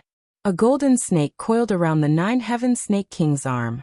A golden wolf and a golden bear each crawled under the feet of the Blue Wolf King and the White Bear King. They weren't big, but they exuded a strange aura. The 4 psychokinesis spirits were quiet on the surface, but they were all looking at each other with greed in their eyes. The 4 demons left behind their psychokinesis spirits, looked at each other, and left the palace hall. The moment they stepped out of the hall, the 4 spirits finally couldn't hold back and pounced on each other. In the past, he spent most of his time with the Empress, Lu Hanyan and Li Qing. This was a little unfair to Illusion Princess, so Li Mu stayed in 1000 Fox Nation for a while this time. Some strange things happen these days. In the past, 1000 Fox Nation was mostly made up of foxes and small demon tribes that relied on the fox tribe. It was rare to see the wolf tribe, snake tribe, bear tribe, and other demon tribes.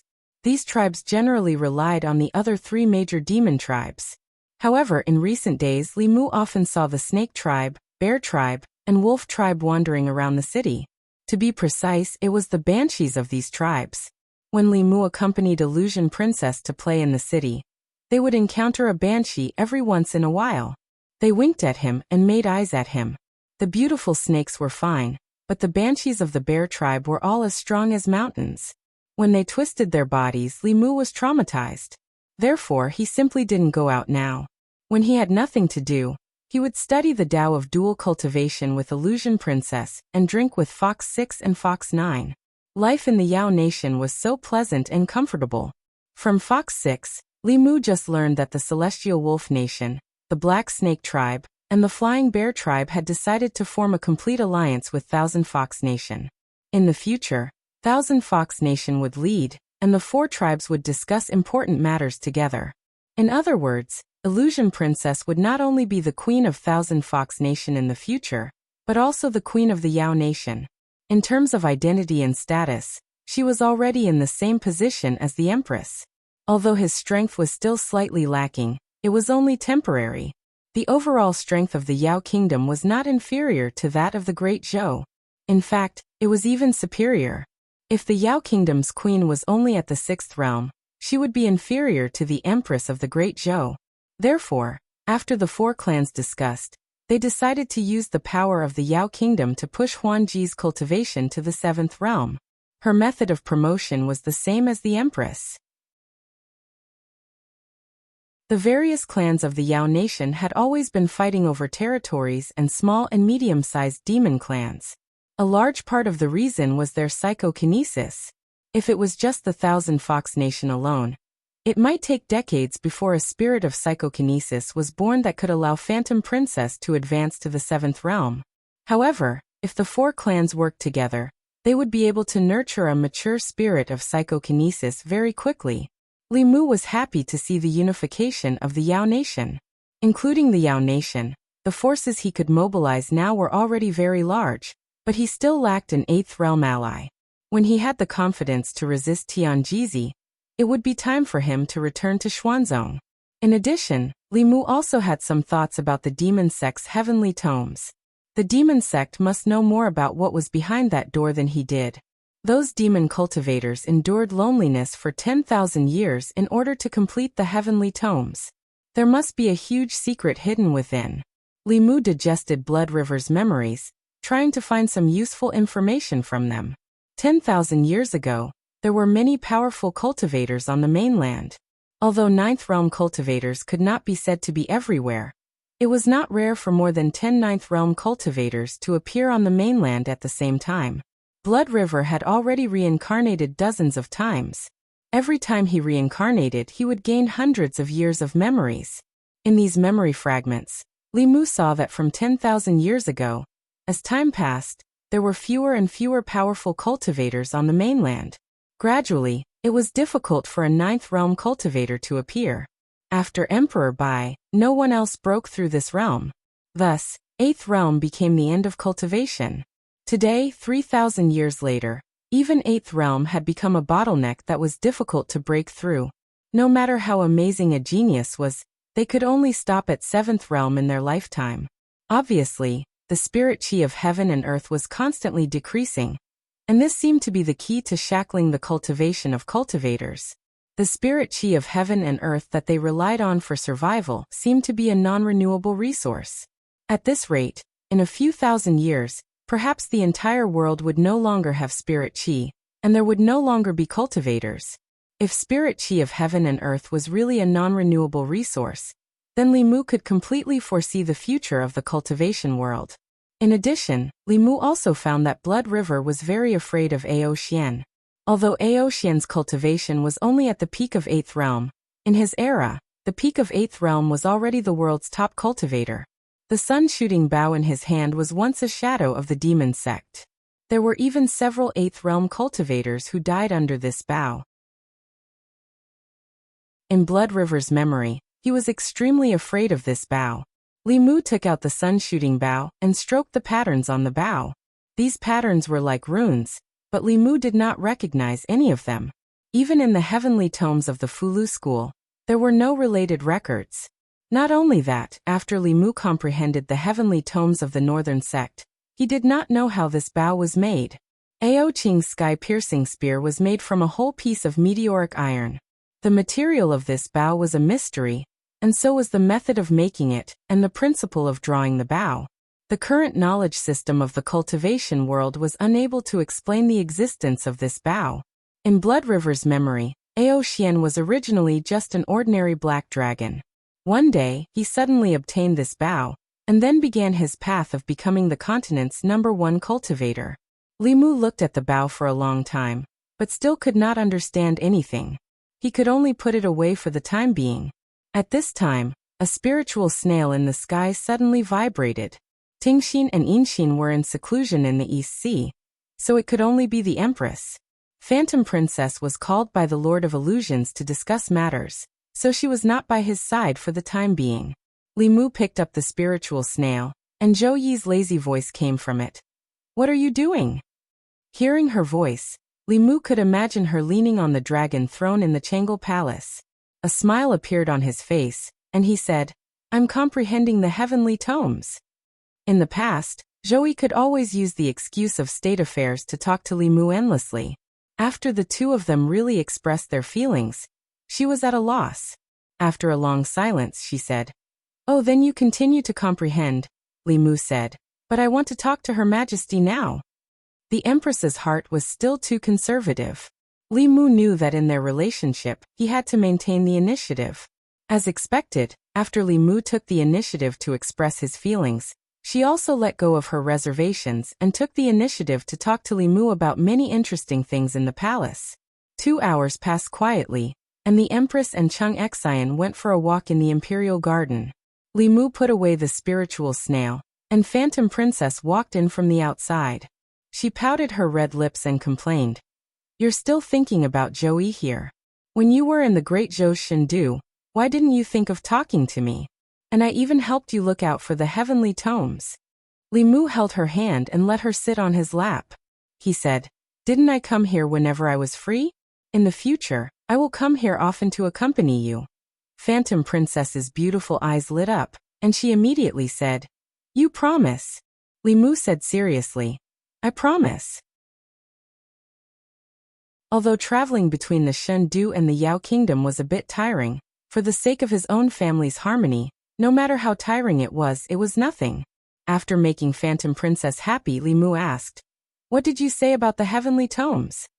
Phantom Princess sat up straight and said, "Hulu's spy found out that the heavenly tomes have appeared in the Ghost region recently.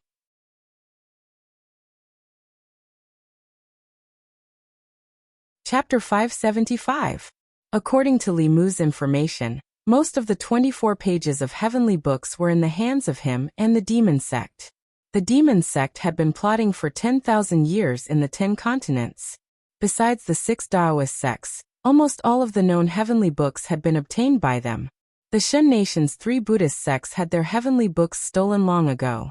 The extinction of hundreds of sects in history seemed to have an inseparable relationship with the heavenly books being stolen by the demon sect.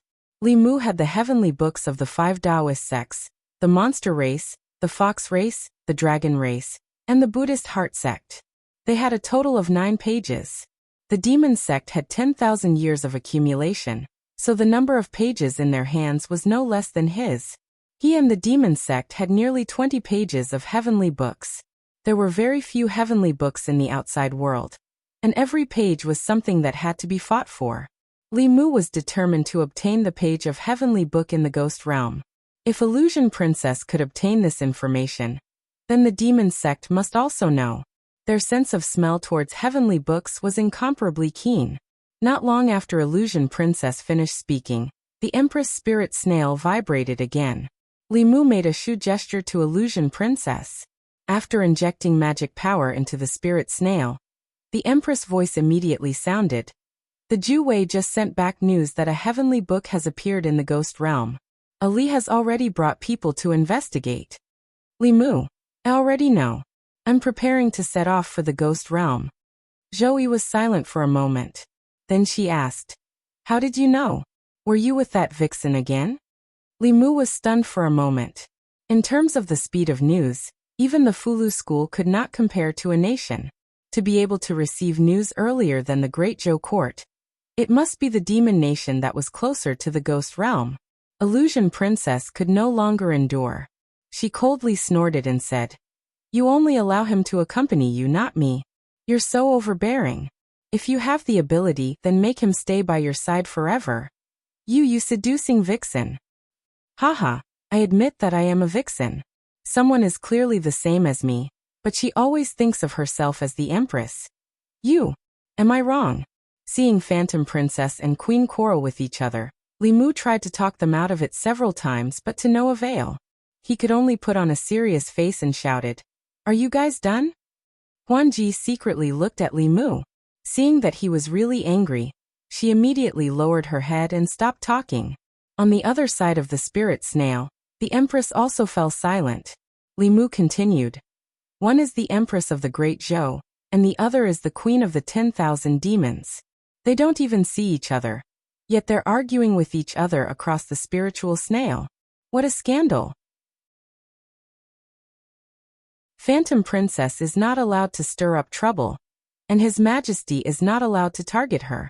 Otherwise, I'll return to Mount Baiyun and cultivate in seclusion. The first to admit defeat was Phantom Princess. She pulled Li Mu's sleeve and said in a low voice, I was wrong. I won't talk about her like that in the future. Zhou was silent for a while and also said in a low voice, At most, I won't call her a vixen anymore. The two of them, one was stronger than the other, and one had a higher status than the other. If Li Mu didn't show some of his authority as the head of the family, when Phantom Princess broke through, he wouldn't be able to control the family anymore. When the two of them were here, he had to be fair and impartial. After putting away the spiritual snail, he hugged Phantom Princess again and said, I didn't mean to scold you. It's just that you're making things difficult for me. I never thought that the two of you could be like sisters, but don't always be at each other's throats and not give in. Phantom Princess snorted and said, She was the one who said that to me first. Li Mu said, She's petty. It's not the first time you know that. Just give in to her. Phantom Princess felt much better. She raised her head and asked, Then tell me, am I more sensible than Zhou Yi? Li Mu hurriedly said, Yes, you're the most sensible. Half a day later, after comforting Phantom Princess, Li Mu flew out of the Thousand Fox country. He took out the spiritual snail and injected his power into it. Soon the Empress's voice came from the other side. Go accompany your 1,000 demon queen. Don't worry about me. Li Mu asked, Your Majesty, are you still angry? Zhou said, I'm not angry. Li Mu smiled and said, I knew that Your Majesty is the most open-minded. I just scolded Phantom Princess and told her to learn from your majesty. Don't throw a tantrum and think about the big picture. Zhou Yi's tone became gentler. You saw it too. She's the one who always goes against me. Li Mu said. She grew up in the mountains and doesn't know the rules. I'm sorry, your majesty. Zhou Yi gave a light snort and said, it's good that you know. The empress was obviously no longer angry. Li Mu also let out a long sigh in his heart. He was more and more aware that there were too many women in the backyard. And each one of them was not a simple person. If he wanted to live a peaceful life, he had to learn how to talk to people and ghosts. When necessary, he had to learn how to talk to people and ghosts. This wasn't cheating, but a white lie. It was also a necessary skill for a lecherous person. After leaving the demon country, he made spiritual snail porridge with the empress while flying south. The ghost region of Yudu was to the west of the Great Zhou and to the south of the demon country. It was a mysterious place shrouded in thick fog. Compared to the demon country, there were even fewer people in Yudu. Even human cultivators wouldn't go too deep. The entire Yudu was shrouded in thick fog. With the eyesight of a human, they couldn't even see their fingers when they stretched out their hands. Even cultivators of the three middle realms couldn't sense the situation 300 yards away. This fog wasn't ordinary either. It was filled with baleful aura. If a mortal came in contact with it, they would fall seriously ill or die suddenly. Cultivators couldn't replenish their spirit chi from it, so very few of them went deep into the ghost region. However, this was the sacred ground of ghost cultivators. Souls were originally of the Yin attribute, so there was an inexhaustible amount of baleful aura. To them, it was a natural place to cultivate. Great Zhou Jiangyin County. To the west of Jiangyin County, was the ghost region that the commoners feared. After passing through a bamboo forest shrouded in fog, one would reach the boundary of the ghost region. This place was known as the Forest of 10,000 Ghosts. It was a forbidden place in the hearts of the commoners, and they had to be careful when they went near it. Standing outside the forest, one could occasionally see wandering souls and ghosts. Due to the formation set up by the government outside the forest, the ghosts in the forest didn't dare to walk out of the bamboo forest. However, to cultivators, the Forest of 10,000 Ghosts was an excellent place to obtain soul energy. Soul condensation realm cultivators thirsted for soul energy. The simplest method, which was allowed by the imperial court, was to obtain soul energy by killing ghosts. There weren't many ghosts in the Great Zhou, and even if there were, they would hide everywhere. However, the ghost region didn't lack soul bodies. Therefore, cultivators would often enter the Forest of 10,000 Ghosts in groups of 3 to 5 to hunt the ghosts here. The Forest of 10,000 Ghosts was the outermost area of the ghost region. There weren't any powerful ghosts here, and most of them were some Yin spirits that didn't have the power to resist, as well as a small number of vengeful spirits and evil spirits. As long as one didn't go too deep into the ghost region, there wouldn't be much danger. Outside the Forest of 10,000 Ghosts, there was a town. There were a few inns built in the town specifically for these cultivators to stay. Li Mu wasn't in a hurry to go deep into the ghost region. Instead, he found an inn to stay in. He planned to first investigate some information about the ghost region. Up until now, he knew very little about the ghost region. The Empress said that Shangguanli had brought people to the ghost region. After Li Mu arrived here, he used a sound transmission magic tool to contact her, but he found that he couldn't reach her. He had wasted quite a bit of time on Huanji. It seemed that Shangguanli had arrived here before him, and it was very likely that she had already entered the ghost region. Another mysterious thing about the ghost region was that the fog that filled the ghost region had a strange power. As long as one entered the ghost region, all kinds of sound transmission magic tools couldn't be used, and they couldn't be used for long-distance communication. Because cultivators were constantly coming and going, the town was bustling. Other than the inns, there were also shops that sold fulu, pills and magic tools. Other than that, there were also shops that sold maps of the ghost region. Li Mu glanced at the fulu. They were all low-level auxiliary fulu, used to destroy evil and kill ghosts. Their quality was average, but they were enough to deal with low-level ghosts. What he was interested in was the map of the ghost region. However, when Li Mu used a few spirit jades to buy a map, He realized that the map only recorded a few areas at the edge of the ghost region. With the ghost region's uniqueness, without a complete map, even if he entered, he would be blind. Li Mu walked to the counter and asked the shopkeeper, "Do you have a map of the entire ghost region?" The shopkeeper shook his head and said, "How could a small shop have such a thing? But young man, I advise you to walk around outside. The ghost region is not a good place. The deeper you go, the more dangerous it is. Don't lose your life before you catch a ghost." Li Mu had originally planned to ask the Empress, but when he walked out of the shop, a fragrant wind suddenly blew past him. A female cultivator walked in front of him and asked, "Fellow cultivator, are you also planning to go deep into the ghost region?"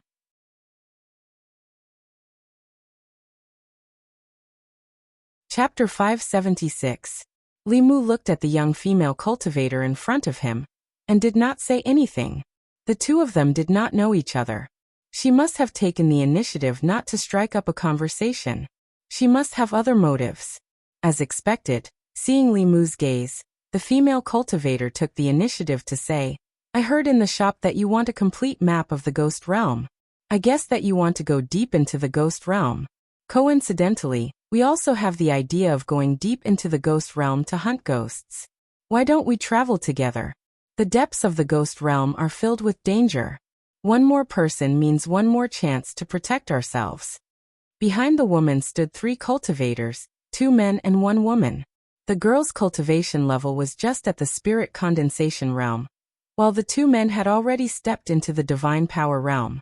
The woman who spoke to Li Mu was also at the divine power realm, the same cultivation level as Li Mu. After all, the ghost realm was not human territory. The complicated environment made the ghost realm even more dangerous than the demon kingdom. It was fine to hunt small ghosts in the Thousand Ghost Forest. If they wanted to go deep into the ghost realm to hunt more powerful ghosts, cultivators had to travel together. In this town, there were cultivators looking for partners everywhere. The ghosts and wraiths in the Thousand Ghost Forest could no longer satisfy the needs of cultivators above the spirit condensation realm. What they wanted to hunt were ghosts in the spirit realm. Li Mu looked at the woman and asked, "Do you have a complete map of the ghost realm?" The woman nodded and then said, "However, with our strength, we can only go 500 miles into the ghost realm at most. Any deeper and it will be dangerous. I wonder if you are willing to travel with us. Whoever kills the ghosts along the way will have the soul power. If we work together to kill the ghosts, we will distribute it according to contribution." Shangguanli had entered the ghost realm first. If Li Mu wanted to get the map, he had to return to the divine capital. Since these people had the map, Li Mu did not want to trouble them. At most, he would help them in a while and treat it as a reward for obtaining the map. Under the woman's expectant gaze, Li Mu nodded and said, "All right, but can you let me take a look at the map of the ghost realm first?" The woman straightforwardly handed a jade slip to Li Mu. Li Mu pressed it against his forehead for a moment before returning it to her. He said, "Thank you." Then the woman introduced the other people to Li Mu. "My name is Wuxia. This is fellow Taoist Zhang Man, fellow Taoist Ding Liang, and this is fellow Taoist Chen Ying. How should I address you?" Li Mu. Although he hadn't shown his true face yet, there were many people with the same name in the world, so he wasn't worried that others would suspect him. When the 2 male cultivators heard Li Mu's name, they didn't feel anything strange. However, the girl named Chen Ying's beautiful eyes suddenly lit up as she said, "It's the same name as my martial ancestor." Li Mu smiled and asked casually, "Little girl, which sect are you from?" The girl said, "I'm from the Divine Talisman sect." "What sect are you from?" When the girl reported her sect, Li Mu couldn't help but look at her twice. In addition to the ancestral court, the Fulu school had many outer sects, and the Divine Talisman sect was one of them. In this way, he could barely be considered a disciple of the Fulu school. Of course, Li Mu wouldn't reveal his identity. He said, "I don't belong to any sect. I'm just a rogue cultivator." After introducing themselves, Li Mu knew that among the 4 people, except for Chen Ying, who could barely be considered an outer sect disciple of the Fulu school, the other 3 were rogue cultivators. Therefore, they needed to take the risk and go to the ghost realm to obtain soul power resources. As for Chen Yingying, she went down the mountain to gain experience. To have the cultivation of the spirit condensation realm at the age of 18 or 19, she could be considered a little talented. However, for such a young disciple, after breaking through, it was necessary to enter the world to temper herself. The 5 of them walked into the 100 Ghosts bamboo forest together. Wuxian reminded them, "Everyone stay together. Don't get separated. It's fine here, but after going deep into the ghost realm, once you get separated, it'll be difficult to meet again." After walking into the bamboo forest, the surroundings began to be filled with a faint mist. This mist contained a strange power that even divine senses couldn't probe too far. For cultivators, divine senses were their eyes. With their divine senses suppressed, everyone lost their sense of security and became very vigilant. Occasionally, soul bodies would fly out of the mist. These souls were full of ruthlessness and didn't have intelligence. They only instinctively thirsted for human essence, blood and yang qi. They were the targets of cultivators. As for those soul cultivators with intelligence, the cultivators who entered the ghost realm couldn't wait to avoid them. In a place like this, the strength that soul cultivators could unleash was far beyond their own strength. If they encountered soul cultivators, the prey and the hunter would often switch identities. Li Mu didn't really do anything along the way. The souls that pounced on them from the fog and attacked them were all dealt with by the other 4 people. In the beginning, the group only encountered wraiths and evil spirits. As they continued to go deeper into the fog, 4th realm vile souls gradually began to appear. At this time, everyone would often work together to kill them and divide the soul power equally. At a certain moment, the mist in front of them fluctuated again. Except for Li Mu, the others immediately raised their spirits. Soon, a few figures walked out of the mist. But this time, it wasn't ghosts that appeared from the mist, but humans. There were also 5 people on the opposite side. When Wu Qian and the others saw this, not only did they not relax, their expressions became even more nervous. The faces of the people on the opposite side also appeared vigilant at the same time. A few of them even held their weapons. The atmosphere between the 2 sides was very tense. Not long after, the 5 people walked to the left side of the mist, and their figures quickly disappeared. The 4 people beside Li Mu also breathed a sigh of relief. Wu Qian looked at Li Mu and asked, "Fellow Taoist Li, is this your first time in the ghost realm?" Li Mu nodded and said, "I've never been here before." "No wonder."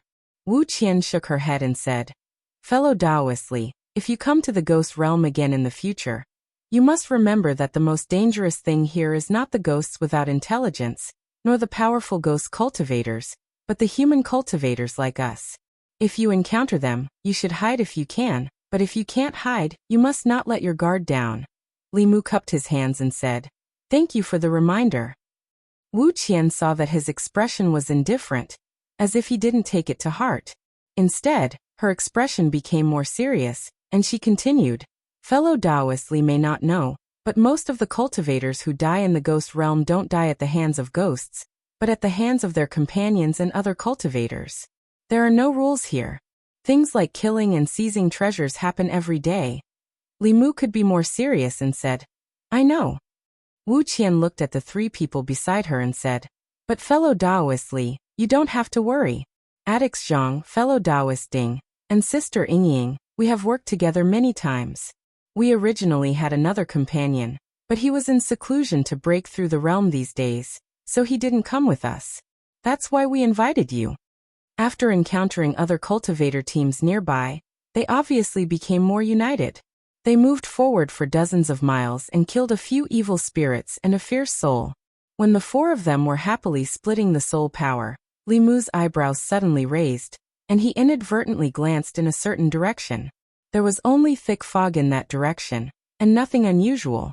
After a dozen breaths, Wu Qian and the other 2 male cultivators' expressions suddenly changed, and they looked in the direction Li Mu had just looked.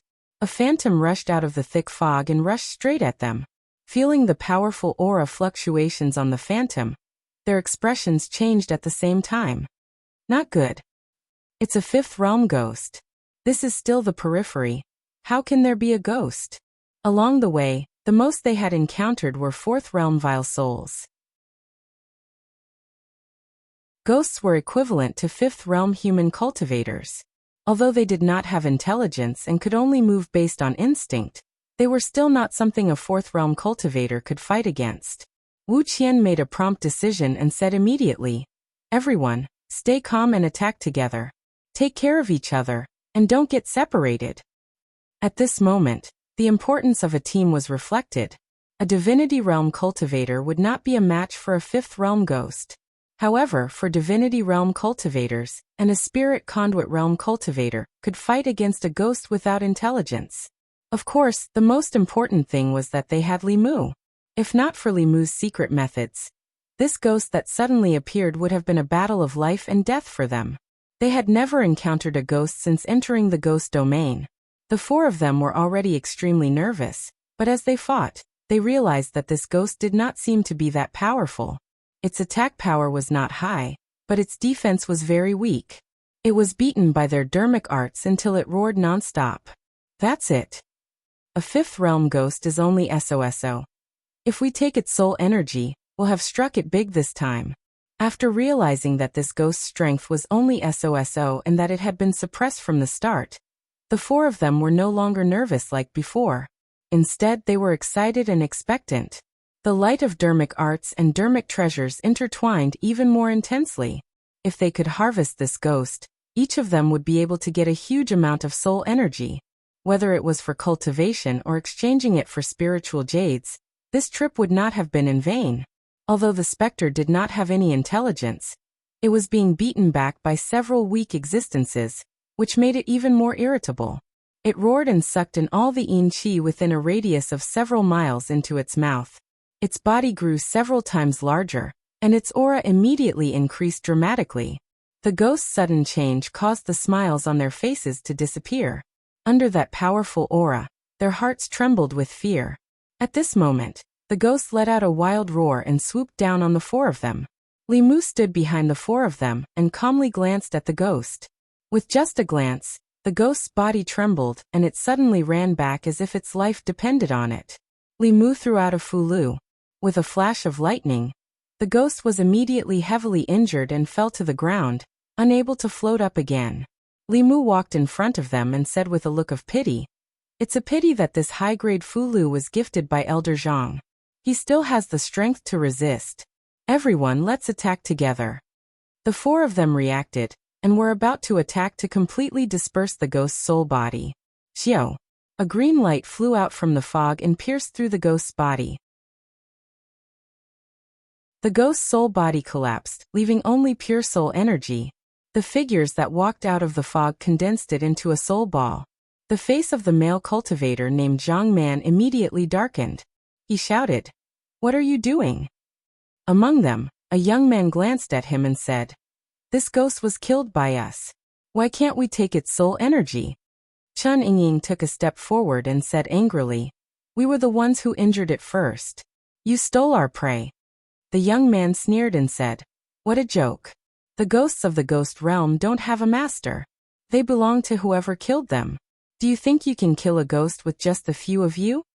As soon as he finished speaking, a sneering voice came from behind Wu Qian. "Since when did the disciples of Xuanzong have to steal the soul energy of wandering cultivators? If this gets out, I'm afraid you'll become the laughingstock of the cultivation world. What do you think, Qing Xuanzi?" Among the several figures, the young man who had been silent all this time suddenly changed his expression. He stared at the young man opposite him and asked, "Who are you?" Li Mu walked out from behind Wu Qian and said lightly, "I'm just a wandering cultivator, who can't stand what you're doing. Strange, Xuanzong is the world's #1 sect, a righteous sect. Why would you do this kind of robbery? You're one of the top 10 disciples of Xuanzong, but you're stealing the soul energy of wandering cultivators in the ghost realm. Do your elders know?"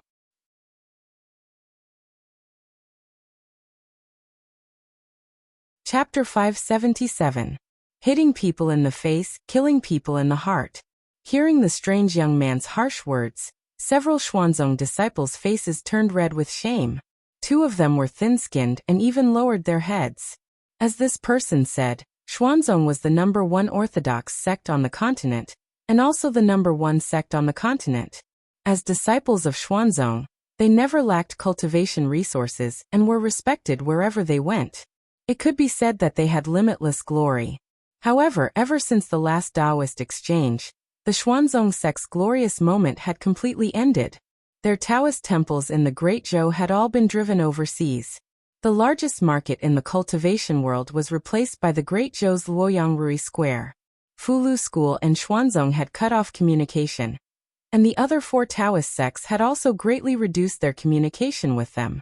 The exchange meeting was disrupted, and the sect's harvest of spiritual jades this time was only about 20% of the previous times, which was simply not enough to meet the needs of the entire sect. For cultivation resources like Fulu, elixirs and magic treasures, Fulu School, Danding School, Lingaray School, and the South and North schools all refused Xuanzong's orders with the reason that their disciples needed more spiritual jades, so they had nowhere to spend them. What's more, the sect didn't even have enough spiritual jades for cultivation, so the quota of disciples had been reduced again and again. Core disciples like Qing Xuanzi had to personally go down the mountain and go deep into the ghost realm to hunt ghosts here, and exchange their soul power for spiritual jades to meet their cultivation needs. They didn't know the cost of firewood until they were in charge. When they really needed to obtain cultivation resources by themselves, they realized how difficult it was to cultivate as a rogue cultivator. Every ghost they killed in exchange for a piece of spiritual jade, they risked their lives and fought for it with their own blood and sweat. Although the ghost realm was big, there weren't many ghosts. It wasn't easy to encounter one, so naturally, they didn't want to give it to others. In the ghost realm, strength was respected. If the ghost they liked was snatched away, they could only blame themselves for not being as good as others. However, they didn't expect that their identities would be recognized. As proud disciples of Xuanzong, the words of this strange young man were undoubtedly a public punishment for them. Qing Xuanzi was already losing face. He said in a low voice, "We've been chasing this spirit for a long time. We've already severely injured it, and that's why you guys took advantage of it.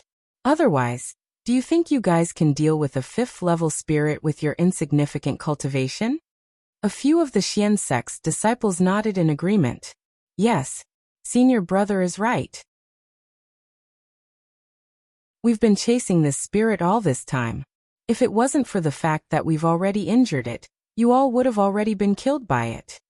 Although the truth was that they had taken advantage of the opportunity to take advantage of the situation, as Xuanzong's disciples, it was really difficult for them to accept it directly. They could only fabricate the truth to regain some dignity. How could rogue cultivators dare to offend Xuanzong? Even if they had resentment in their hearts, they had to swallow it all. I see. Wu Qian's face revealed an awkward expression. She said, "No wonder we found out that this spirit's strength wasn't high. It turns out that you guys have already severely injured it. In that case, this spirit's soul power should belong to you guys." Although the 4 of them knew that it was Li Mu's Fulu that seriously injured the spirit, the truth was not as the Xuanzong disciples said. However, this was the ghost realm, and the strength of the people opposite them was far superior to theirs. If they angered these Xuanzong disciples, even if they killed the 5 of them here, no one would ever know. When Li Mu mocked them just now, Wu Qian's heart was in her mouth. He was still too inexperienced and didn't take her reminder seriously at all. This female cultivator gave them a way out, and the faces of Qing Xuanzi and the others also looked better. They withdrew their soul power, and were about to leave when the young man opposite them spoke again. Li Mu sized up Qing Xuanzi and the others, and seemed to have thought of something. He revealed a look of realization and said, "Oh sorry, I almost forgot. Xuanzong's days aren't good right now. They lost their business, and they're not liked by other sections. No wonder even the core disciples have to go out to hunt ghosts by themselves. We all come out to make a living, and no one has it easy. If you guys want this spirit, then I'll give it to you." Wu Qian's expression changed greatly. She stepped forward and grabbed Li Mu's wrist. She said, "Daoistly, stop talking." However, her reminder was still too late.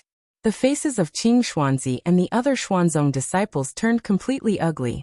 As disciples of the world's #1 sect, when had they ever been humiliated like this? What was even more humiliating was that every word this person said was the truth.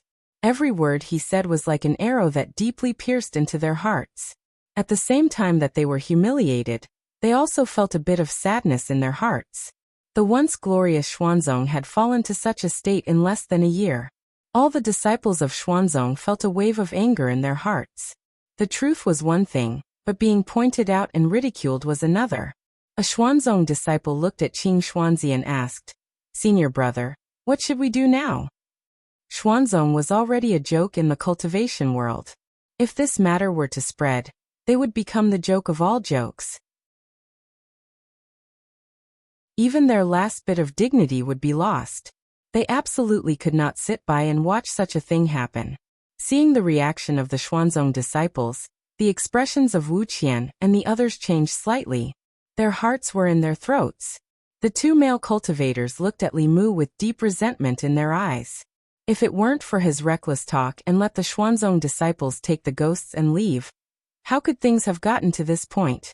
The male cultivator named Zhang Man put away his magic weapon, raised his hands and said loudly, "Friends of Xuanzong, I can swear that I will not say a word about what I saw today. If I violate it, let my inner demons invade and thunder strike me to death." Ding Liang also immediately raised his hands and sat down to make an oath. He quickly said, "I can also make such an oath."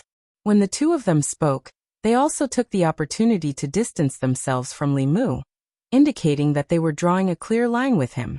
At this time, a Xuanzong disciple looked at Qing Xuanzi and said, "Senior brother, even if you violate the oath, it may not necessarily come true. Why don't we just kill them and end it once and for all? Anyway, this is the ghost realm. No one will know. Only the dead can keep secrets forever." Hearing this, the expressions of the people on the other side changed greatly. Wu Qian even drew her weapon and said loudly, "We can promise that we won't say a word about this. Xuanzong is a righteous sect. Do you also want to do such a dirty thing? Bastard." As soon as the young disciple finished speaking, an older disciple behind him slapped him and said coldly, "Killing people to silence them? Do you think Xuanzong is a demon?" He looked at Qing Xuanzi and said, "These people can't be killed, but if this matter spreads, it will damage the reputation of Xuanzong. Why don't we erase part of their memories? Senior brother, what do you think?" Qing Xuanzi nodded. Stealing souls was already a violation of the righteous principle. If they killed people to silence them, then they were really no different from the demons. The pride of Xuanzong disciples came from Xuanzong's position as the #1 righteous sect. If their actions broke the bottom line of the righteous sect, then even the faith in their hearts would collapse together. Qing Xuanzi looked indifferently at the young disciple who spoke just now and said, "After returning to the sect, report to the elders and withdraw from the sect." The disciple's body trembled, and his face immediately turned pale.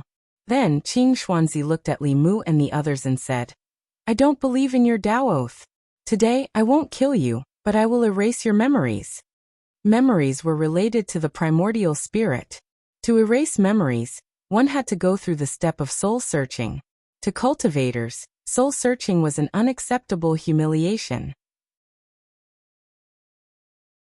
But if they didn't agree to these Xuanzong disciples, then today's matter wouldn't end well. After a fierce mental struggle, the two male cultivators, Zhang Man and Ding Liang, still walked out with their heads lowered. Wu Qian's face was filled with grief and indignation. In the end, she helplessly said to Li Mu and Chen Yingying, "Tao is friendly, Sister Yingying. Erasing a part of memory is better than dying in the realm of ghosts." Li Mu sighed softly and said, "Then erase your memories." He turned around and looked at the 5 Xuanzong disciples, including Qing Xuanzi, and the 2 male cultivators. A powerful aura surged out of his body and swept across. The 7 of them only felt dizzy, then lost all consciousness and fell to the ground. Wu Qian and Su Yingying were already prepared to have their memories erased. This unexpected scene stunned them, and they couldn't come back to their senses. What happened just now? Why did these powerful Xuanzong disciples suddenly fall to the ground? The next moment, they both looked at the back of the figure in front of them. Originally, he was only at the 4th level, but his aura had become as vast as the ocean.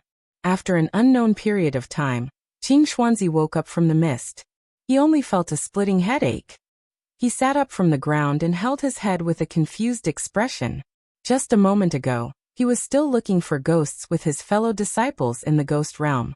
The next moment, he was lying on the ground with a terrible headache. Qing Xuanzi, who was at the 5th level, quickly realized that he had lost a part of his memory. Memories wouldn't be lost for no reason, unless it was erased by someone. Qing Xuanzi instantly broke out in cold sweat. What happened just now? Why was his memory erased? What's wrong with me? Why is everyone lying on the ground? My head hurts so much. What's going on with these two? At this time, the other disciples of the Xian sect who had fainted gradually woke up. They looked at each other, and their faces were filled with confusion. They were extremely confused in their hearts. Why were they still walking in the fog just a moment ago? Why were they lying on the ground with inexplicable headaches in just an instant? Not only that, but there were also 2 unconscious male cultivators beside them.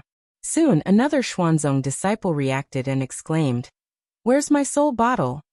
As soon as he said that, the other disciples' shocked voices were heard one after another. "My soul bottle is gone too. Where did my Dharma treasure go? Who stole my flying sword?" Qing Xuanzi was shocked when he heard that. He subconsciously touched his right index finger and found that his storage ring was gone. Not only were his Dharma treasures in the storage ring, but there were also nearly 10,000 spirit jades.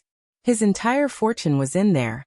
He suddenly stood up, his expression blank and filled with fear. Their cultivation resources had been snatched away and their memories had been erased. He carefully thought about it and could only remember one thing. He looked at a Xuanzong disciple behind him and clearly remembered that he had once made a decision to expel this disciple from the sect. He had never experienced such a thing. A chill rose from the bottom of his heart. Qing Xuanzi made a prompt decision and said, "Quick, let's leave here." Just as they rushed out of the ghost realm with the 2 unconscious people, there was a fluctuation in the space outside the bamboo forest bordering the ghost realm in Jiangyin County, and 3 figures appeared. Wu Qian and Chen Yingying turned around and found that they had already left the ghost realm. The expression on their faces changed from confusion to shock. A moment ago, they were still in the ghost realm, but Li Mu held their wrists and took a step forward, and they appeared here. This kind of magic was beyond their understanding. Li Mu waved his hand, and a large pile of things fell to the ground. He said to the 2 girls, "Don't just stand there. Divide these things among yourselves."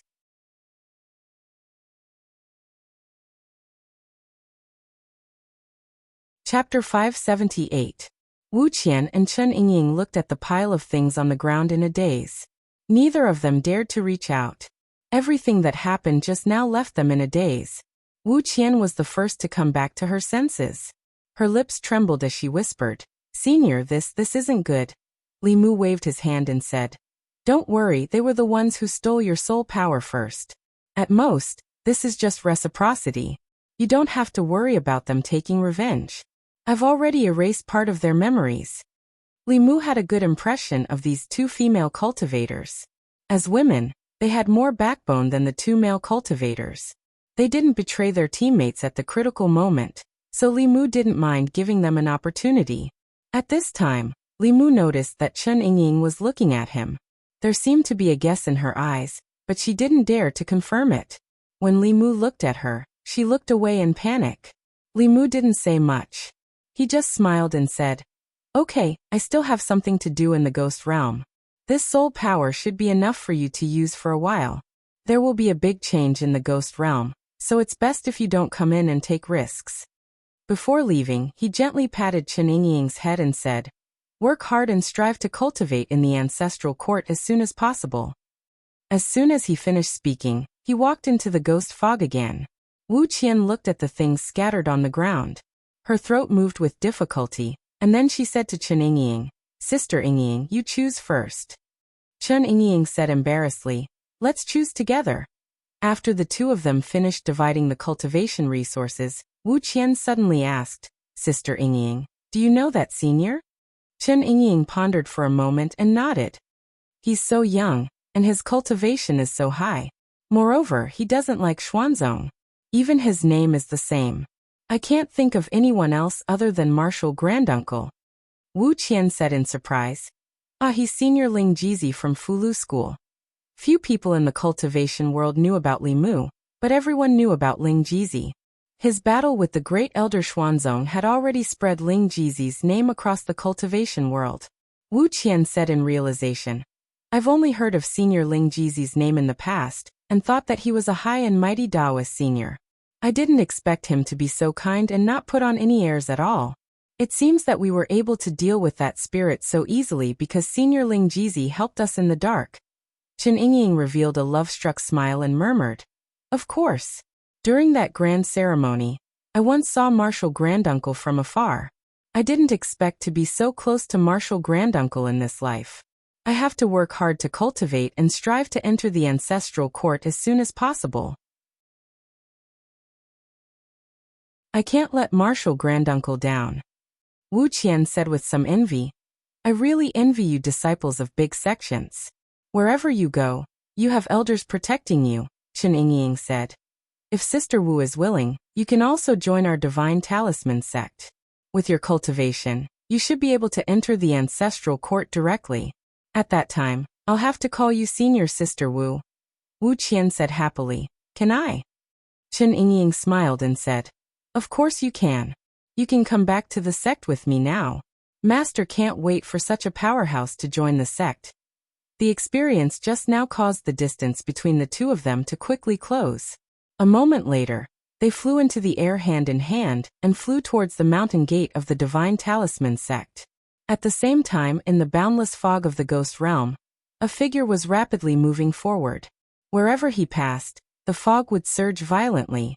Regardless of whether it was a low-level spirit body or a high-level soul body, when they felt that aura, they would instinctively avoid it. Qing Xuanzi and the others carefully walked in the fog, and also felt the aura passing by in the distance. A Xuanzong disciple couldn't help but mutter in a low voice. The ghost realm is too dangerous. Let's not come here in the future. Compared to the Yao nation, the ghost realm that was shrouded in fog was much more mysterious. No one knew how many secrets were hidden in the fog of the ghost realm. The inexplicable loss of memory, the snatching of soul power from their magic treasures, and the strange experience they had just experienced filled the hearts of several Xuanzong disciples with fear. They didn't want to come here again in their lives. Somewhere in the ghost realm, Li Mu slowly came to a stop when he reached the valley where he killed Yu Han. The ghost realm was different from the Yao nation. This place was filled with fog that couldn't be explored with divine sense. Even if one had a map, they had to be careful and follow the guidance of the map.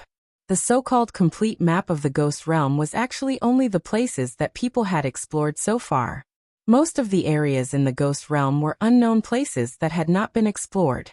It was filled with unknown dangers.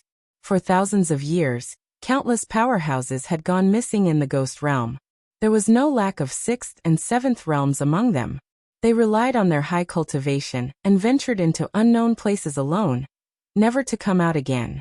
When one powerhouse after another silently disappeared in the ghost realm, the cultivators who entered the ghost realm later learned to check the map. The routes marked on the map were all explored by predecessors.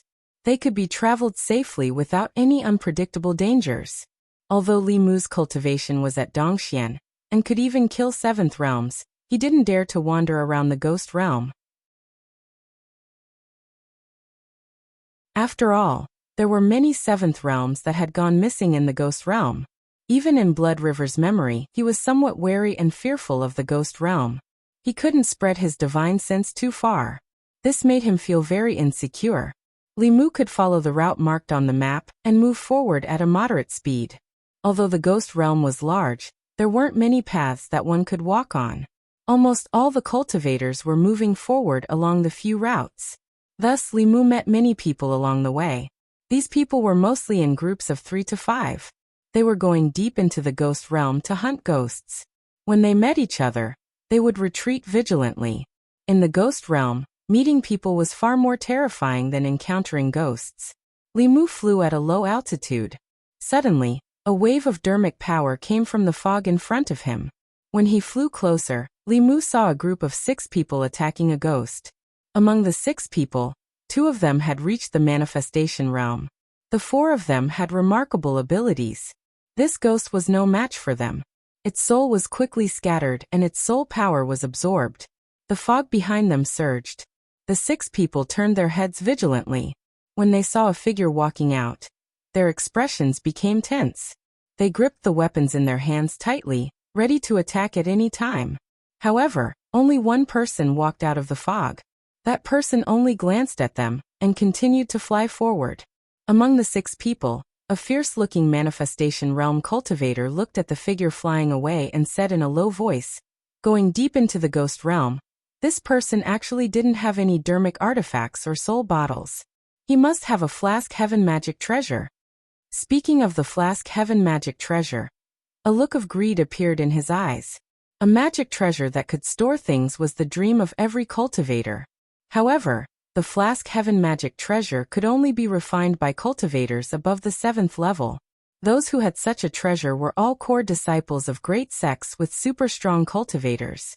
Seeing through his thoughts, another manifestation realm cultivator beside him reminded him, "This person must be a disciple of a great sect or family. Moreover, his status is not low. You'd better put away your thoughts." The fierce-looking man grinned and said, "So what if he's a disciple of a great sect? He only has remarkable abilities. If we secretly kill him in the ghost realm, who will know that we did it? Over the years, there have been at least 8, if not 10, disciples of great sects and families who have died at my hands." The other person pondered for a moment and said, "You'd better be careful. If he dares to go deep into the ghost realm alone, he must have some strength. Don't fail miserably." The fierce-looking man said, "I think he's young. He looks like a newborn calf that isn't afraid of tigers. It's not like we haven't met such a hothead before. If we can get a flask heaven magic treasure, we'll have made a fortune this time." He glanced at his companion beside him and said, "I don't want to let go of this fat sheep in front of me. Don't fight with me. Otherwise, don't blame me for turning hostile." The man shrugged and said, "I only hunt souls. I don't kill people. If you want to do it, go ahead." The fierce-looking man stuck out his tongue and licked his lips. He strode in the direction that the young man disappeared in. 15 minutes. 15 minutes. 30 minutes had passed and the fierce-looking man who had just left had not returned. The rest of the people looked puzzled as they slowly walked forward. Not long after, they saw the fierce-looking man. His eyes were wide open as he lay on the ground. There were no injuries on his body, but there was no sign of life. Everyone sucked in a breath of cold air and said in shock, "Dead?" A creation realm expert had died just like that. There were no traces of a battle here, which meant that he did not have the chance to attack before he died. Just what kind of cultivation was needed to be able to kill a creation realm expert in an instant? Thinking of that ordinary young man, the few of them shuddered at the same time and felt a chill in their hearts. After finishing off the cultivator who was filled with a murderous aura and wanted to kill him for his treasures, Li Mu continued forward. There was no day or night in the ghost realm. There was only an eternal white fog that made it impossible to feel the passage of time. After walking for an unknown period of time, a faintly discernible city suddenly appeared in the fog ahead. At the city gate, the words Fengdu were as red as blood under the light of the lanterns.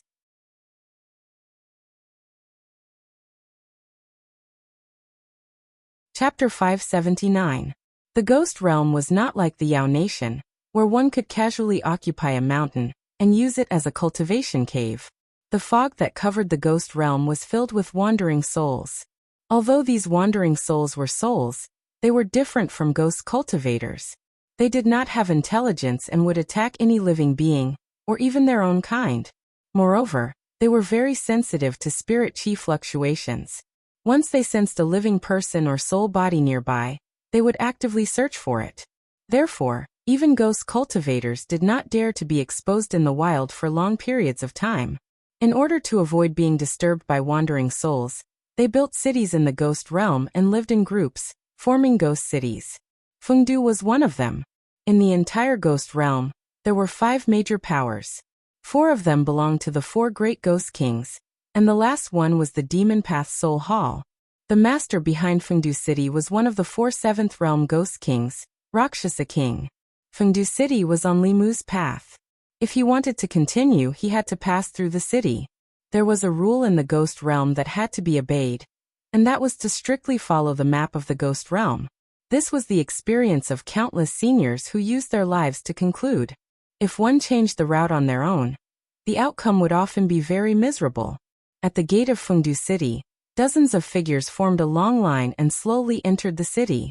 Most of them were ghosts, and only a few were humans. The relationship between the ghost realm and the Great Zhou was not as tense as the relationship between the Yao Nation and the Great Zhou. In the wild, people often hunted ghosts, ghost hunters and human hunters. However, in the main city, if people did not attack ghosts, ghosts would not attack people. Limu walked to the back of the line and silently followed them into the city. Fengdu City was not a place that could be entered as one wished. Before entering the city, one had to pay 50 spirit jades. Those who did not have spirit jades had to pay the equivalent amount of soul power. It was like a large toll booth. Some stray cultivators who did not have enough money might not even be able to pay the entrance fee. After walking for about 15 minutes, it was Limu's turn. Limu took out the soul bottle that he had already prepared and took out a ball of soul power. The ghost soldier at the gate accepted the soul ball and glanced at him indifferently, then said coldly, "Enter." The city was covered by an array formation, so there was no fog. Limu walked into the city, and the first thing he saw was an incomparably wide street. It was much more difficult to build a city in the ghost realm compared to the outside world, so there weren't many cities here. However, each of them was very majestic. Fengdu City's area was comparable to 10 times the size of the godly capital. The streets were filled with shadows of ghosts. It was truly a ghost city. Of course, to the current Limu, ghosts and souls were no longer mysterious in his heart. They were just another form of life, and there was no need to fear them. In other words, when they met Limu, they should be the ones to fear. Soul nurturing grass, only 100 spirit jades for 10 stalks. I'm looking to purchase a portion of spectral soul energy. The price will be negotiable. Looking for teammates to hunt wandering souls together. Cultivation must be at least at the 3rd realm. Do not disturb unless you are sincere. On the main street of Fengdu, there were layers and layers of ghostly shadows. These voices continuously entered Limu's ears. Other than the densine energy, there wasn't much difference between this place and the streets of Divine Capital. Limu planned to stay in Fengdu City for a few days to gather information. As for the Ghost Realm's Heavenly Book, Phantom Princess and the Empress didn't have much information. They only knew through spies that the Heavenly Book had appeared in the Ghost Realm before. Limu still didn't have any more information about the Heavenly Book. He found an inn to stay in and sat cross-legged on the bed. He closed his eyes and focused. His ears began to emit a faint golden light. This was the highest realm of Buddhism's hearing. It was called heavenly hearing. It had the same effect as the legendary clairvoyant ear. It could capture any sound within a certain range. With Limu's current cultivation, more than half of Fengdu City was under his surveillance. However, this divine ability couldn't penetrate the formation. Some places that were covered by the formation weren't within the surveillance range. Limu used his divine ability. Gradually, countless voices entered his ears. This year, Fengdu City's taxes have increased by another 10%. I can't live like this anymore. Why don't I go somewhere else next year? Where else can I go? All the big cities are the same. In comparison, Lord Rakshasa King is still better. Soul Hall. I heard that they don't even take taxes. Soul Hall doesn't take taxes, but they take lives. If you join them, you have to work for them. But our Lord Ghost King has too many reasons to increase taxes. Every time little Rakshasa King marries, he has to collect taxes. He only marries once a month. How are we supposed to live? After an unknown period of time, Limu opened his eyes. Although he heard a lot of information, there wasn't a single piece about the Heavenly Book. Due to the special environment of the Ghost Realm, long-distance communication was impossible. There were many inconveniences in transmitting information. Perhaps not many people knew about the Heavenly Book. However, for such a big matter, the Lord of Fengdu City, Rakshasa King must know. However, there was a formation outside the Ghost King Palace. Limu couldn't eavesdrop. However, he just heard that today was the wedding day of Rakshasa King's son. All the reputable people in Fengdu City had gone to the Ghost King Palace to congratulate. Perhaps there was a chance to sneak in. Limu walked out of his room and came to the street. He walked in a certain direction. He had never been to Fengdu City before, but the place with the most powerful formation in the city must be the Ghost King Palace. The entire Fengdu City was filled with ghost chi. However, the Ghost King Palace was decorated with lanterns and colored banners. It was bustling with noise and excitement. Countless strong ghost cultivators were lining up to present their gifts. Limu stood at a distance and observed. He realized that sneaking into the Ghost King Palace was easier than he thought. The ghost soldiers at the entrance only recognized gifts and not people. As long as they presented enough gifts, they would let people in. Limu recalled the information he just heard. The Ghost King Palace seemed to only use the monthly wedding as a way to collect gifts and earn money. This was also a disguised form of exploitation of the ghost cultivators in Fengdu City. Limu walked slowly to the entrance and took out a fist-sized soul bottle that he had prepared beforehand. Inside it were the spoils of war that he had plundered from Qing Xuanzi and the others. The ghost soldier at the entrance of the Ghost King Palace opened it and took a look. He nodded and said, "Go in." They did not even register their names. The intention of the Ghost King Palace for the wedding was too obvious. However, this also saved Limu the trouble of making up an identity on the spot. He walked into the Ghost King Palace and followed the flow of people. He came to a huge palace. There were countless short tables placed in the palace.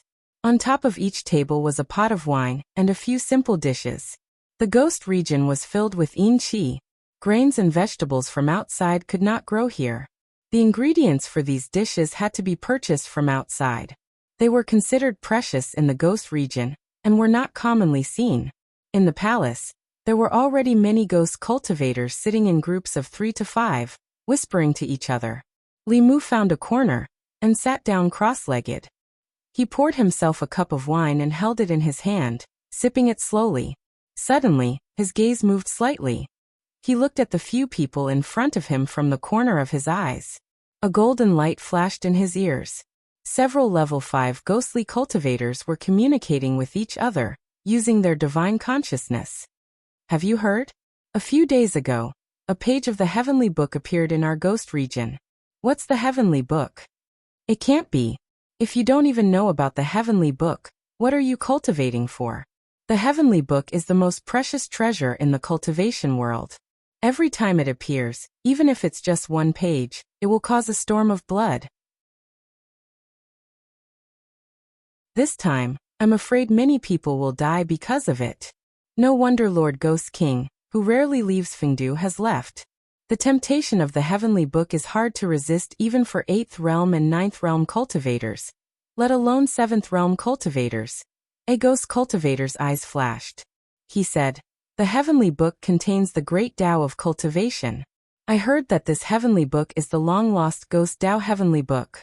If we can get it, we might be able to cultivate to the Ghost King realm." Another ghost cultivator shook his head and said, "Forget it. The Heavenly Book is so precious. I'm afraid all the major forces in the ghost region will fight for it. It won't be our turn." That ghost cultivator said, "That's not necessarily true. If we're lucky." The ghost cultivator beside him glanced at him and said, "That page of the Heavenly Book last appeared in the land of the fallen gods. Do you dare to go?" That ghost cultivator was still harboring hope, but after hearing the words land of the fallen gods, his body couldn't help but tremble. He immediately extinguished that thought. Other than a few major cities and the roads that connected them, there were more unknown lands in the ghost region. Those regions were filled with danger. Once one entered, it would be difficult to walk out. These unknown lands had different levels of danger. The land of the fallen gods was one of the most dangerous regions. Even 7th realm cultivators weren't willing to go too deep. Land of the fallen gods? In the corner of the hall, Limu put down his wine cup. He thought to himself that the soul energy wasn't wasted. There were clearly many high-level ghost cultivators in Fengdu who knew about the Heavenly Book. Without further ado, Li Mu planned to leave immediately and head to the so-called land of the fallen gods.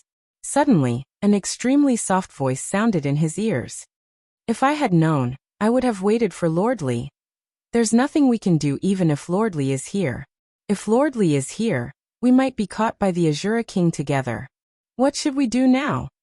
The voice came from a side hall in the Ghost King Palace. Li Mu turned his head and looked in that direction. His expression was slightly startled.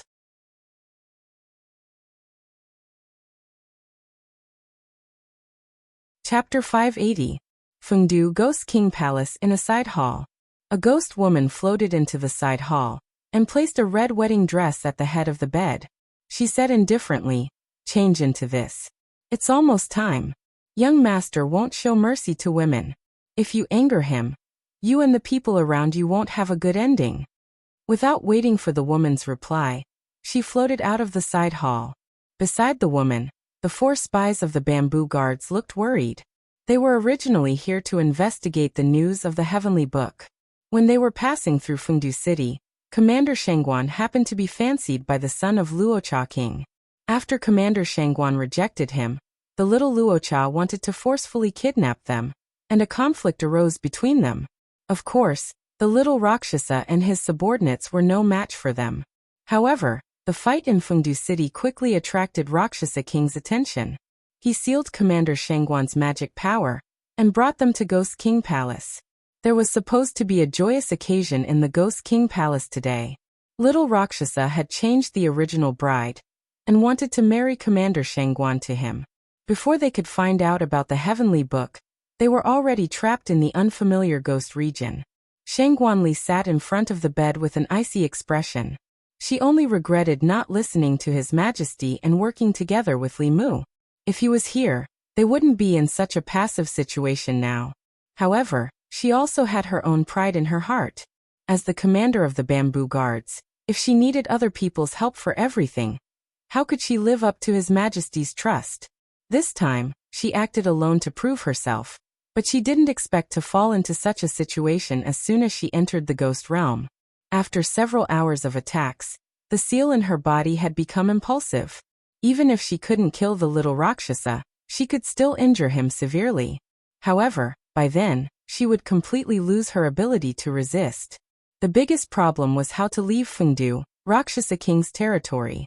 Even if Rakshasa King wasn't in Fengdu, he still had countless strong men under him. Without a cultivation of the 7th realm, it would be difficult to break out. Shangguan Li sighed. If only Li Mu was here now. Although he had snatched away His Majesty and was never polite to her, at least in this situation, he could give her a sense of security that no one could replace. Shangguan Li looked in a certain direction with melancholy. Suddenly, a figure walked out from a wall at the end of her line of sight. Because she was looking forward to Li Mu's appearance too much, she even started to hallucinate. Li Mu passed through the wall and saw Shangguan Li sitting by the bed. Her eyes were lifeless, pitiful and helpless. Lord Li. It wasn't until the 4 spies of the bamboo guards discovered Li Mu that Shangguan Li came back to her senses.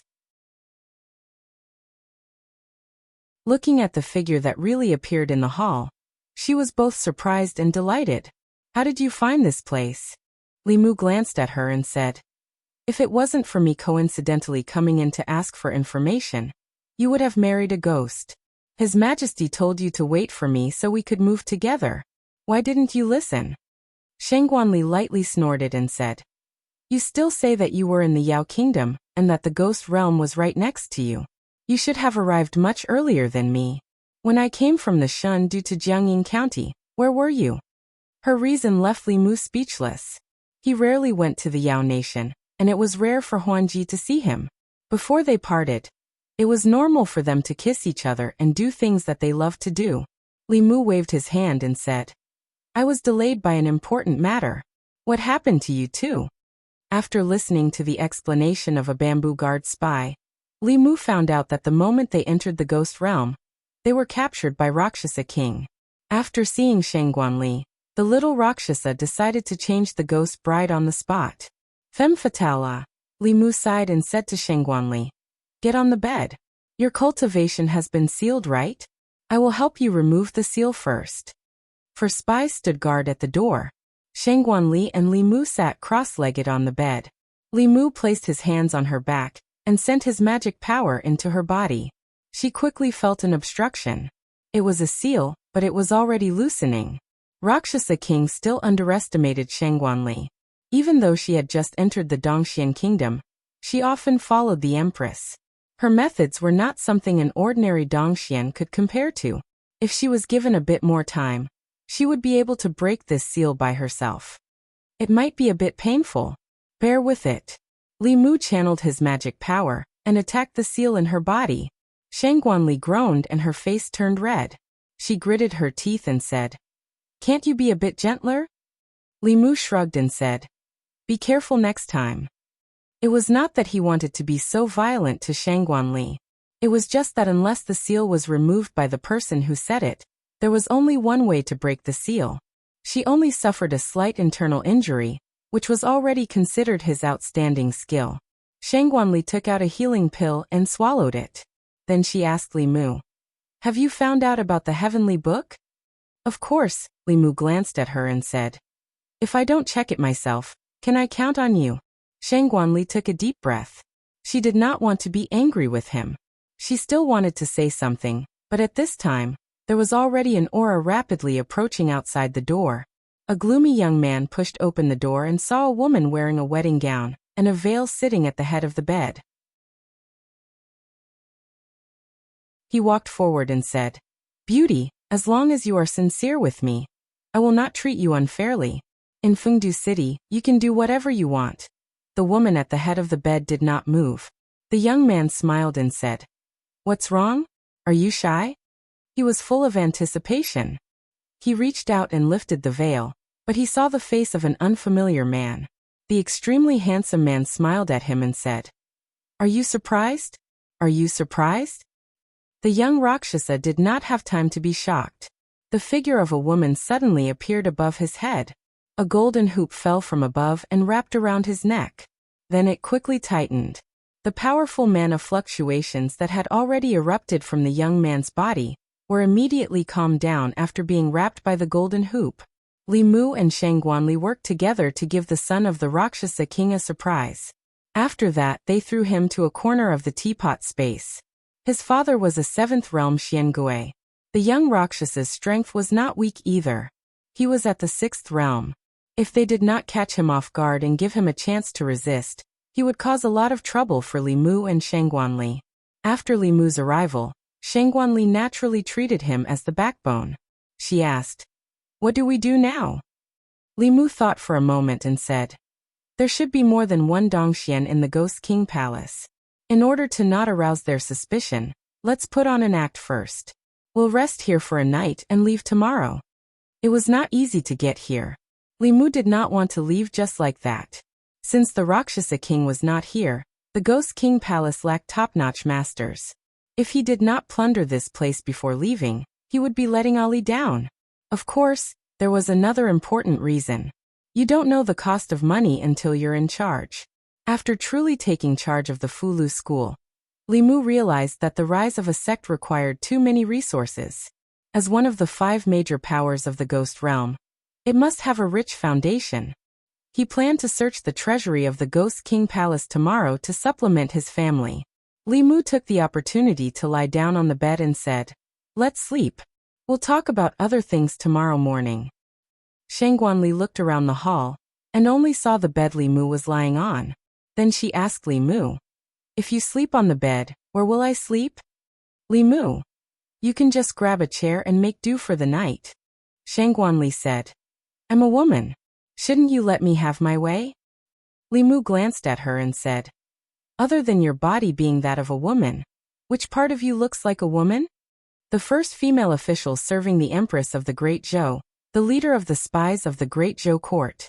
With her identity and the things she did not seem like a woman who should be let have her way. Moreover, would a woman like another woman? Shangguanli frowned and said in a low voice, "I really don't know why Her Majesty likes you," Li Mu retorted. "If Her Majesty doesn't like me, does she like you?" "You. Am I wrong?" Shangguanli was infuriated by these words. She pointed at Li Mu, her chest heaving up and down for a long time. In the end, she just waved her hand and said, "You are the Empress. Whatever you say is right. This subject will listen to everything the Empress says."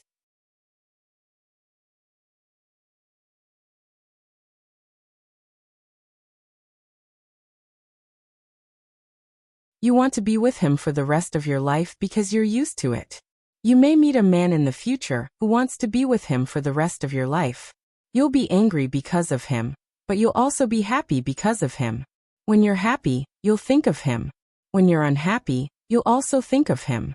When you're in the most difficult and helpless situation, you'll still think of him. Shangguanli fell into deep thought, and then shook her head again. That's right. Li Mu clapped his hands and said, "When you meet this person, don't hesitate. Boldly pursue him. He's the one you really like." Shangguanli's face showed an incredulous expression and asked, "Is this liking?" Li Mu said with certainty, "If this doesn't count as liking, then what does?" Shangguanli looked at him and fell into a long silence. After an unknown period of time, she looked at Li Mu again and said, "I'm going to sleep." With that, she walked to the side of the bed and lay down in her clothes. Li Mu did not sleep. He sat in front of the table and closed his eyes, beginning to comprehend the contents of the heavenly tomes. Although he had deciphered all the heavenly tomes in his hands, to truly master them, he still needed to put in a lot of effort. The next day, when it was close to noon, Li Mu opened his eyes. He turned his head to look beside him. Shangguanli was lying on the bed in the same position as last night. Her hands were behind her head, and her eyes were open as she stared at the ceiling. He did not know what she was thinking, as if she had not slept the whole night. In the Ghost King Palace, the servants were busy as usual. Ever since the young master entered the new madam's room last night, he had not come out. The servants in the palace were already used to this, and did not find it strange. After an unknown period of time, the door of the palace opened from the inside. 2 figures walked out. The servants bowed one after another. "Greetings, young master." "Greetings, madam." Li Mu, who had turned into a little Rakshasa, waved his hand and said, "Dismissed. I'll bring madam around to familiarize herself with the house." It was not until the 2 of them were far away that the servants of the Ghost King Palace opened their mouths in surprise. What's wrong with the young master? In the past, he would abandon the brides after playing with them for 2 or 3 days.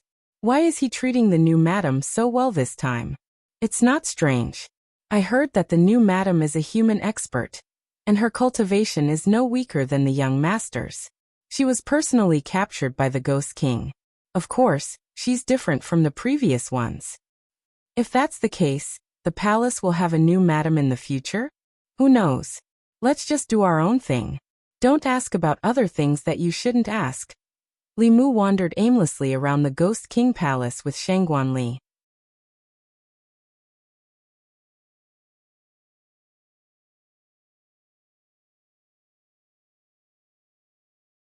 Chapter 582. Shangguanli's hand was icy cold. After she took the initiative to hold his hand, Li Mu gazed at the palace in the distance, silently calculating the distance. Contrary to Li Mu's feelings, Shangguanli held hands with the man for the first time. She only felt that his palm was strong and warm, just like when she was held by His Majesty when she was young. This gave her a sense of security from the bottom of her heart. Li Mu held Shangguanli's hand with one hand and formed a seal with the other, silently saying, "Okay." He took a step forward, and the 2 figures strangely disappeared on the spot. When they reappeared, they were already inside the palace in front of them. After countless practice, Li Mu already knew that the principle of distance reduction was similar to space jumping. It could ignore any obstacles between 2 points, except for formations. He had already sensed the fluctuations of the formation in this palace, but it was not outside but inside. In the incomparably spacious main hall, in front of Li Mu and Shangguanli, there was a mountain of spiritual jades, ranging from low-grade to mid-grade to high-grade. This Rakshasa king's wealth was actually much richer than that of Qianhu nation. Thinking of the wedding banquet held at least once a month in the Ghost King Palace, and the exorbitant entrance fee in Fengdu City, Li Mu did not find the scene in front of him strange. Rakshasa King was obviously an expert at fleecing people. No wonder he wanted to build such a large palace in his residence. Just these spiritual jades alone were not enough to fit in the flask heaven's space that he could create in the 7th realm. Li Mu's 9th realm abode was more than enough to fit these spiritual jades. However, outside this mountain of spiritual jades, there was a protective shield that was filled with faint black fog. He let go of Shangguan Li's hand and carefully observed this protective shield. With the warmth of her hand still lingering, Shangguan Li felt a sense of loss. She raised her head and glanced at Li Mu, then quickly looked away. At this time, Li Mu discovered that this barrier was a defensive array formation. Moreover, its grade wasn't low. After deciphering the Spirit Array Faction's heavenly book, Li Mu's knowledge of array formations was extremely rich. After carefully studying the array formation for a while, Li Mu fell into deep thought. It wasn't that he couldn't break this array, but it would take a long time. There wasn't enough time for him to slowly break the array. Of course, other than techniques, one could also use brute force to break the formation. The formation in front of him was only a matter of a few spears or arrows, but in that case, the commotion would definitely be earth-shattering. It would alarm the guards outside and Fengdu City's Rakshasa King's subordinates, and things would become incomparably troublesome. Li Mu thought for a moment and took out a paintbrush. Back then, he had learned the art Dao from the Empress for a long time. Not only had he flirted with the Empress, but he had also truly learned some true skills. However, the art Dao was a special ability. It was very difficult to directly use it in battle, but it couldn't be more suitable to use it here. Li Mu held the paintbrush in his hand and held his breath. When the tip of the paintbrush touched the barrier, his entire person entered a strange state. His arm moved slowly. Very quickly, a door appeared on the barrier that was surrounded by faint black fog. Li Mu walked through the door. The array formation wasn't touched at all. Under Shangguan Li's strange and shocked gaze, Li Mu waved his hand. The mountain of spiritual jades in the hall disappeared into thin air, leaving only an empty ground. After that, Li Mu walked out again. With a light stroke of the paintbrush, the barrier returned to normal. Done. Li Mu put away the paintbrush and slowly flew up to the 2nd floor. The 2nd floor was filled with countless wooden shelves. Countless soul bottles were placed on them.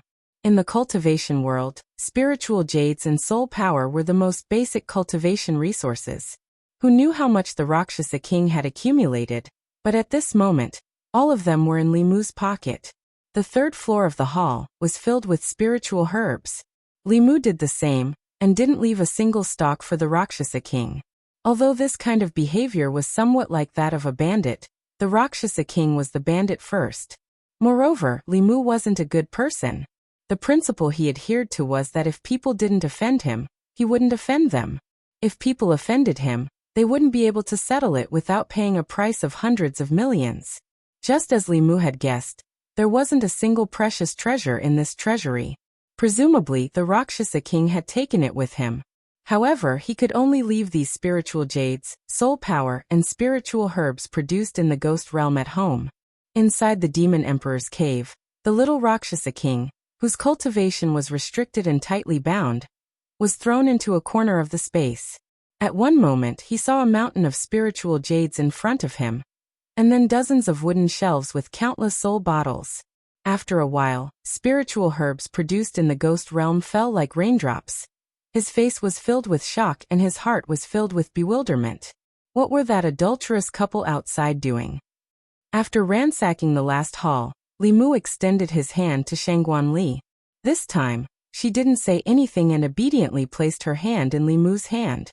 Li Mu took a step forward, and the two figures disappeared on the spot. Outside the treasury, several 5th realm ghost cultivators were still conscientiously guarding the place. Li Mu, who had returned from a rewarding journey, held Shangguan Li's hand, and took a leisurely stroll in the Ghost King manor. The ghost servants in the manor kept bowing to them. "Greetings, young master and young madam." Li Mu's expression was cold and arrogant as he ignored these ghost servants. The little Rakshasa King was usually this arrogant in the manor, so it wouldn't attract any suspicion. If he could avoid conflict, it was best not to. He wasn't afraid of the Rakshasa King, But once his identity was exposed, the devil path might send experts to capture him. If it was someone like the Yu and Ming elders, Li Mu wasn't afraid. If he couldn't win, he could always escape. However, if there was another 10,000-year-old monster like Blood River and a devil path elder, his situation wouldn't be optimistic. Returning to the side chamber, Li Mu first kept the 4 bamboo guard spies in the Demon Emperor's space. Then, he planned to leave with Shangguanli directly to the land of the fallen gods. When the Rakshasa king returned, he would find that his treasury had been emptied by Li Mu. When he walked out of the side chamber, a figure floated in front of him. It was an old man. When he saw Li Mu, who had turned into the little Rakshasa king, he didn't show much respect. He just cupped his hands and said lightly, "Young master." The little Rakshasa king had a 6th realm cultivation. Li Mu couldn't search his soul, and he didn't know the ghost cultivator in front of him. In this situation, it was better to say more. He glanced at the old man and said, "I'll bring young madam out for a walk." The old man didn't think much and stepped aside. Watching the two of them walk away, he just shook his head. For someone like the little Rakshasa king to be able to cultivate to the 6th realm, it was all because he had a good father. This time, he found a human 6th realm Tao companion. His cultivation might be able to advance even further. To think that he had cultivated bitterly for 100 years to reach his current realm. In this world, there was really no comparison between ghosts. Li Mu and Shangguanli held hands intimately and walked safely to the entrance of the Ghost King Palace. About 10 steps forward, they were outside the palace. At this moment, more than 10 figures suddenly rushed in from outside. These were all female ghost cultivators. They were quite good-looking, and their cultivations ranged from the 3rd realm to the 5th realm. When they saw Li Mushi, these female ghosts rushed over in a flurry. "Husband, you haven't been to her place for a long time. You can't forget about your old love just because you have a new one." Surrounded by these female ghosts, they wanted nothing more than to press their soft and perky bodies against Li Mu. More than 10 pairs of hands touched his body naughtily. Li Mu instinctively pushed away the things on his body and took 2 steps back. This feeling of being surrounded by strange female ghosts and touching his body made him extremely uncomfortable. However, this action caused a female ghost at the peak of the 5th realm to change her expression. She had been with the little Rakshasa king for 10 years, and was one of the people most familiar with him. The person in front of her looked like the little Rakshasa king, but he felt very different from the little Rakshasa king. She stretched out her arms and stopped her sisters. After taking a few steps back, she stared at Li Mu and said coldly, "You're not the little Rakshasa king. Who are you?" A female ghost behind her said in surprise, "Sister, what are you talking about? He's obviously our husband." "No, he's not." The female ghost stared at a certain spot on Li Mu's body, then looked at her own hands and said in a low voice, "He's not the little Rakshasa king. The feeling doesn't feel right."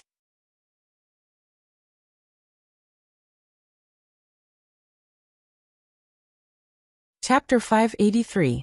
Never in his wildest dreams would Li Mu have thought that after he had fooled the entire Ghost King Palace, and had almost slipped away without a trace, he would fail at the doorstep. These gorgeously dressed female ghosts were each more seductive than the next.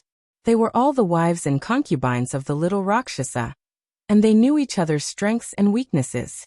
Li Mu could transform into the little Rakshasa's appearance, but the appearance and body shape were only the surface. How could Li Mu possibly know the details? Moreover, even if he wanted to, he did not know the little Rakshasa's size and touch. Who knew that his harem was filled with a bunch of female perverts? On the opposite side, the female ghosts all showed signs of alertness. The strongest one even formed a seal with both hands, forming 2 snakes of yin qi. The snakes were as thick as buckets and several feet long. They opened their huge mouths and lunged at Li Mu and Shangguanli to devour them. Li Mu raised his head to take a look.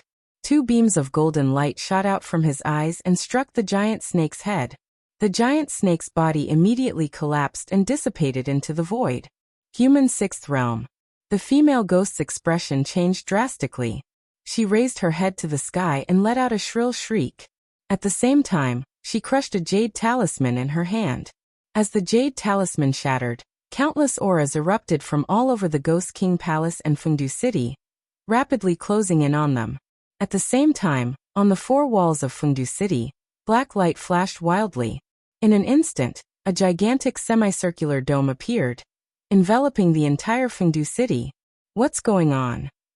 What's going on? Why has the Great City Defense Formation been activated? Could it be that a strong enemy has invaded? The sudden turn of events caused the ghost citizens of Fengdu City to turn pale with fright. They raised their heads and looked at the dome above them. One by one, figures flew over their heads and headed in the direction of the Ghost King Palace. Li Mu sighed inwardly. He had wanted to keep a low profile, but in the end, a conflict was still unavoidable. Looking at the countless powerful auras approaching them, he turned to Shangguan Li and asked, "Do you want to hide in the cave first? I'm afraid I won't be able to take care of you later."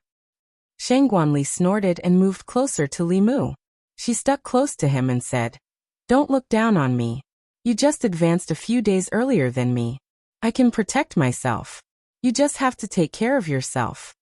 Her eagerness to excel was carved from the same mold as the Empress. Furthermore, she was even more outstanding than the Empress.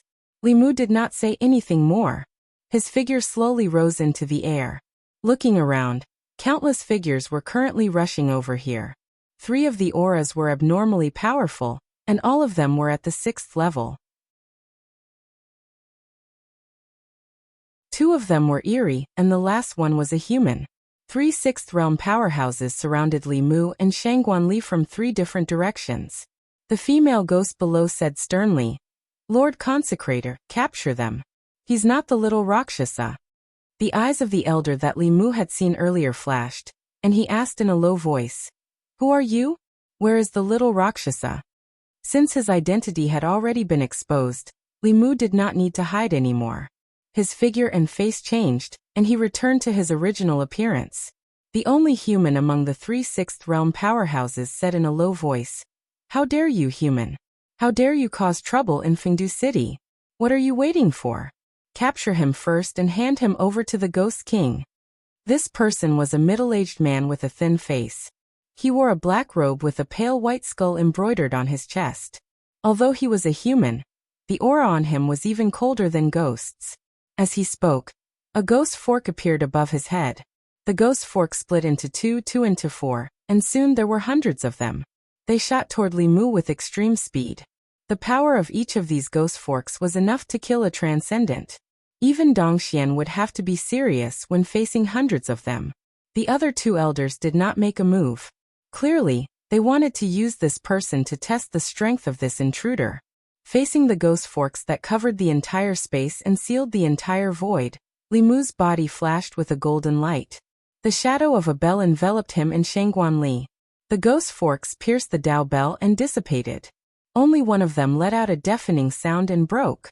The middle-aged man's body trembled, and his aura weakened slightly. He was shocked and blurted out, "What kind of Dharma treasure is this?" This ghost fork looked ordinary, but it was a treasure in his hands. He had used it to kill countless enemies, but it was broken just like that. While his heart ached, he looked at the shadow of the bell, and a trace of fire appeared in his eyes. He quickly approached the bell, and used all kinds of spells to bombard the bell. However, he could not break through the bell's defense. To be more precise, there was not even a splash. The middle-aged man was shocked and angry. He said sternly, "Coward, don't hide in the bell if you have the ability. Come out and fight me fair and square." As soon as he finished speaking, the bell shadow around the person in front of him slowly disappeared. The middle-aged man was delighted. This person was indeed young, and could not be provoked. A blood-red long saber appeared in his hand. He raised it with both hands and slashed down fiercely. A blood-red saber light that was hundreds of feet long locked onto Li Mu and reached him in an instant. When the middle-aged man took out the blood-red long saber, the 2 old ghost cultivators revealed a smile on their faces. The cultivation world was incomparably cruel.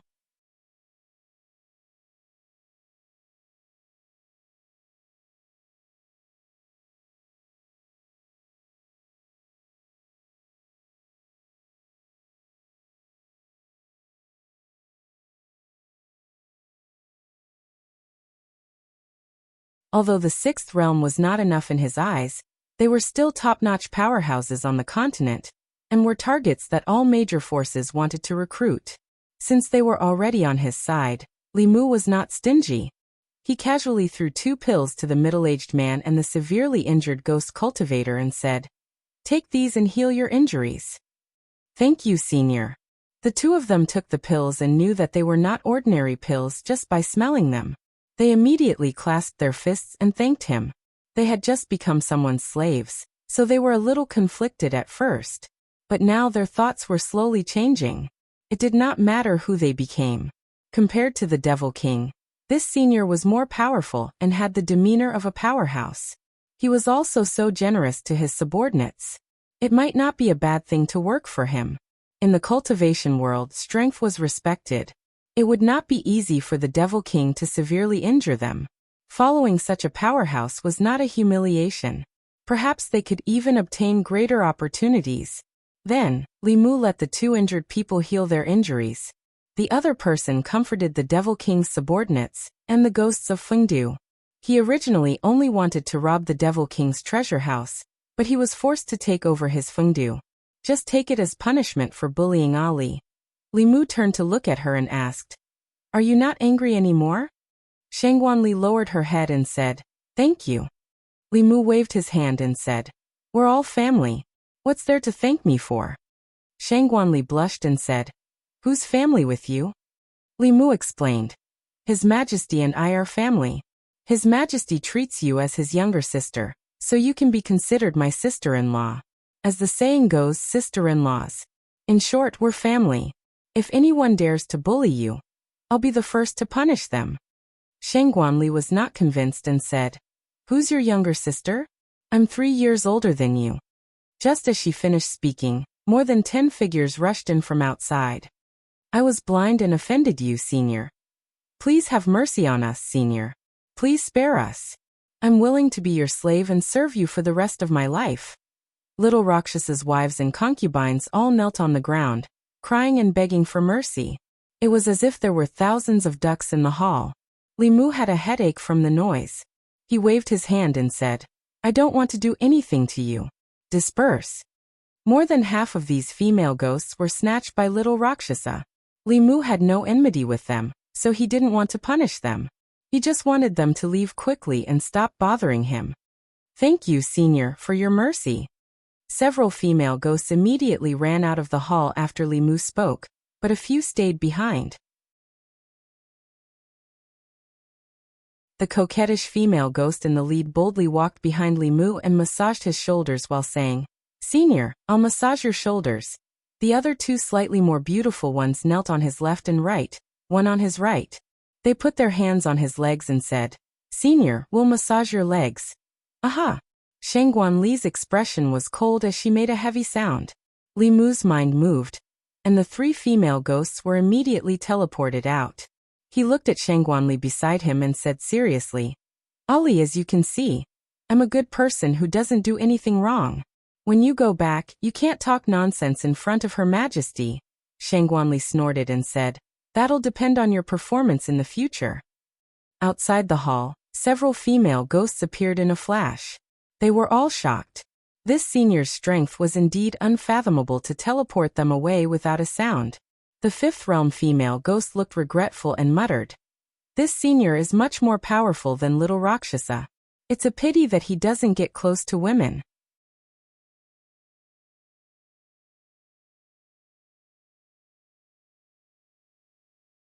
Chapter 585. Li Mu dismissed the young Rakshasa's wives and concubines, and ordered someone to find a more detailed map of the ghost domain. The original map, he had only marked the safe routes between the major cities in the ghost domain. There weren't many records of the vast unknown lands, and the location of the fallen god's land wasn't on it either. What the 6th realm ghost cultivator gave Li Mu was the most complete map of the ghost realm that had been discovered so far. Not only was the location of the unknown lands marked on the map, but the danger level was also marked. The land of the fallen gods was also on the map. Li Mu had to go to the fallen god's land this time. Firstly, it was for the heavenly book. Secondly, the Rakshasa king was there too. Li Mu had stolen his home when he wasn't there. If he didn't solve the problem of the Rakshasa king, he would lose the territory that he had fought so hard for when he returned. After arranging everything in Fengdu City, Li Mu and Shangguanli left. Regarding the heavenly book, there was no time to lose. If someone else beat them to it, their trip would be in vain. Just as the two left Fengdu City, in the depths of the South Sea, on an island shrouded in ghost fog, a skeleton-like elder opened his eyes from a tall tower and whispered, "Li Mu has appeared in the ghost domain. He should also be here for the heavenly book. This person has so many heavenly books, maybe he has already discovered the secret of the door." In the stone coffin beside him, the white-clothed woman slowly stood up and said, "Your whereabouts can't be hidden from Tianjizi. If you go out to sea, you will immediately be stopped by him. This time, I will go personally." The skeleton-like elder pondered for a moment and whispered, "Blood River's death is very likely related to him. With your current cultivation, you may not be able to defeat this person." He was silent for a long time. Suddenly, two lines condensed from black fog spread out from his body. The black lines extended into the white-clothed woman's body and connected their bodies. Then, the skeleton-like elder's aura continued to weaken while the white-clothed woman's aura continued to rise from the peak of the sixth realm. After breaking through a certain barrier, it returned to calmness. The black line of mist disappeared, and the old man said slowly, "This way, there will be no mistakes." He heaved a sigh of relief and said, "We must obtain the Ghost Path Heavenly Book. That page is different from the others. It has another great use. We must not let it fall into the hands of the righteous." Not long after, a white light flew out from the South Sea Ghost Island and headed towards the coast. Wherever the white light passed, the seawater boiled and evaporated, and countless corpses floated on the surface of the sea. Ghost Domain. Shangguanli was slowly moving forward in a fog-shrouded area. Suddenly, countless black cracks appeared in the space around her. Shangguanli's expression changed. She used her magic power to prop up a shield to protect herself, but she still couldn't stop the cracks from spreading. It was as if they would swallow her up in the next moment. At this moment, a figure teleported to her side and grabbed her waist. In the next moment, the two figures disappeared. The black crack spread to the previous location and quickly dissipated. Not far ahead, Li Mu and Shangguanli stumbled and fell out of the space. Li Mu's face was pale. After a day, he finally understood why the unknown places were so terrifying. The space here was extremely unstable. It was so unstable that even if someone passed by, the space would collapse. The power of spatial collapse was extremely terrifying.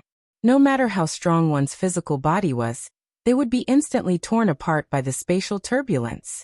Only their primordial spirit would be left behind. Li Mu removed his hand from Shangguanli's waist and shook his head. "We can't go on like this. Every time we move forward, we are taking a risk. If we are not careful, it will be too late to regret."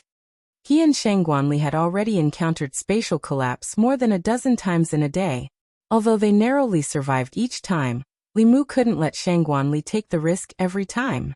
If something happened to her, how could he face the Empress? He thought for a moment and suddenly had an idea. He had almost forgotten something. Li Mu sent a figure out of the flask space. It was little Rakshasa. As soon as the little Rakshasa was released, she immediately yelled at the top of her lungs, "I don't care who you are. You better let me go immediately. My father is the Rakshasa king, a seventh realm dark ghost. When my father returns, you will all die without a burial ground."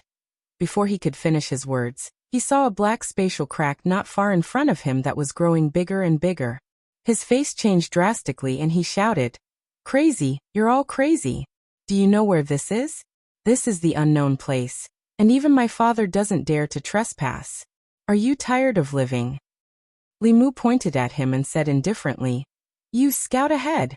Little Rakshasa was stunned. When he came back to his senses, he immediately said angrily, "What? You dare ask me to scout ahead for you? Don't even think about it. Even if I, little Rakshasa, die here, I will not help you do such a thing." Li Mu looked at him with a faint smile on his face. "Oh, is that so?" he asked. 15 minutes later. Li Mu and Shangguanli walked leisurely in the fog, following Little Rakshasa's path. Little Rakshasa's aura was weak, and his face was pale as he walked in front, muttering to himself. Bastard couple, how dare you ask me to scout ahead for you? You even pretended to be a bride to trick me. You guys don't do anything related to humans at all. Bah, bastard couple. Li Mu looked at Little Rakshasa and asked, what are you muttering about?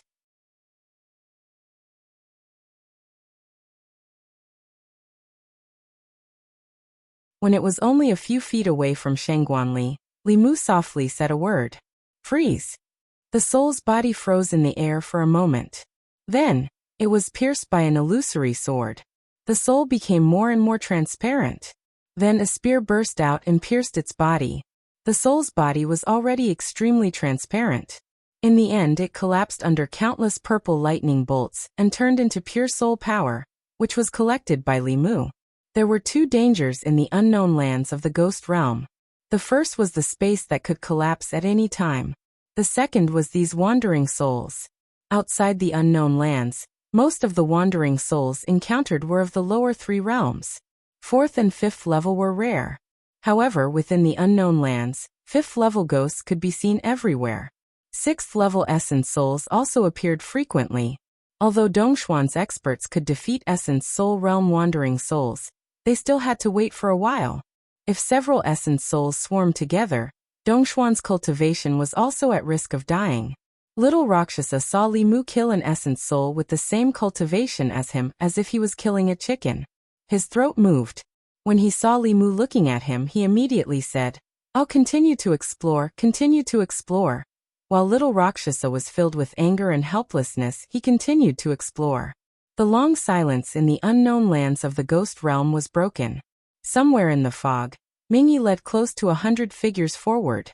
At the front, a vengeful spirit was slowly moving. Suddenly, the space was filled with spiderweb-like cracks.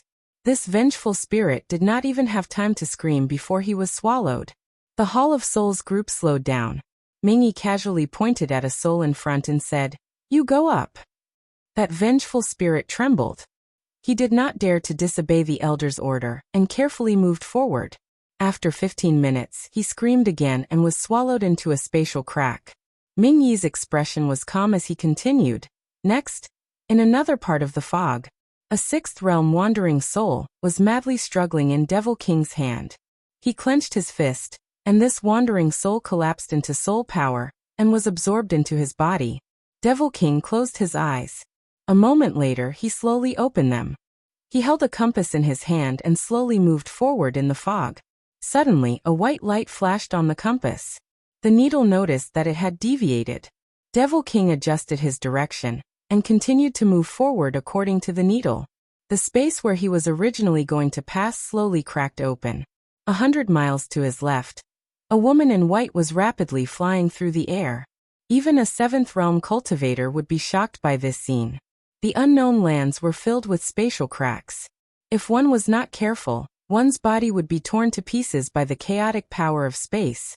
No one dared to travel in the unknown lands at such a speed. Wherever the woman in white passed, there were many spatial cracks. But strangely, she passed through these areas recklessly without any injuries.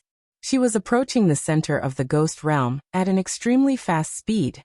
At the same time, there were countless figures in the ghost realm. They were all moving toward the same destination.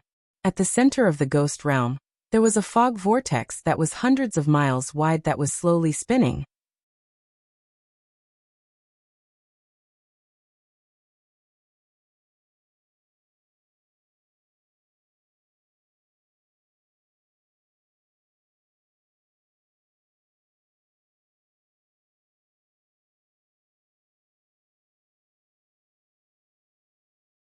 In an instant, the largest force behind Li Mu actually formed in this valley. At least in terms of numbers, it was enough to look down on everyone. The fog vortex in the fallen god's land was still spinning, but Li Mu could clearly feel that the vortex was gradually slowing down. When the vortex slowed down to its maximum speed, it would be the best time for them to enter the fallen god's land. Time passed slowly as they waited like this. 3 days passed in the blink of an eye. In these 3 days, some forces from the ghost domain came one after another. However, most of them were led by 5th realm ghost cultivators. Even if they were not at the 6th realm, they were at the peak of the 5th realm. The chances of ordinary 5th realm ghost cultivators coming here safely were very small. Of course, Li Mu could not keep standing for 3 days. He moved out a stone table, stone chairs, and a small pavilion from his cave abode. He sat in the pavilion and drank tea and played chess with Shangguan Li. However, Li Mu's chess skills were obviously not as good as Shangguan Li's. If she had not been deliberately giving in to Li Mu would probably have been defeated by her in every game. Li Mu held a chess piece in his hand. At a certain moment, he looked at the fog in the distance. Very quickly, a middle-aged man walked out of the fog. The middle-aged man wore a black robe embroidered with dragons and a pearl and jade crown on his head. He looked like an emperor. Behind him were a group of ghosts. There were 2 6th realm ghost cultivators and more than 10 5th realm ghost cultivators. Wherever these people went, the ghosts retreated and took the initiative to give up the most central position in the valley. Behind Li Mu, a 5th realm ghost cultivator exclaimed, "It's Lord King Yama." Lord King Yama actually came personally. Li Mu's gaze swept across the black-robed man. On the surface, there were 4 7th realm ghost kings in the ghost domain. They were the Rakshasa King, the Yiksha King, the Azura King, and the King Yama King.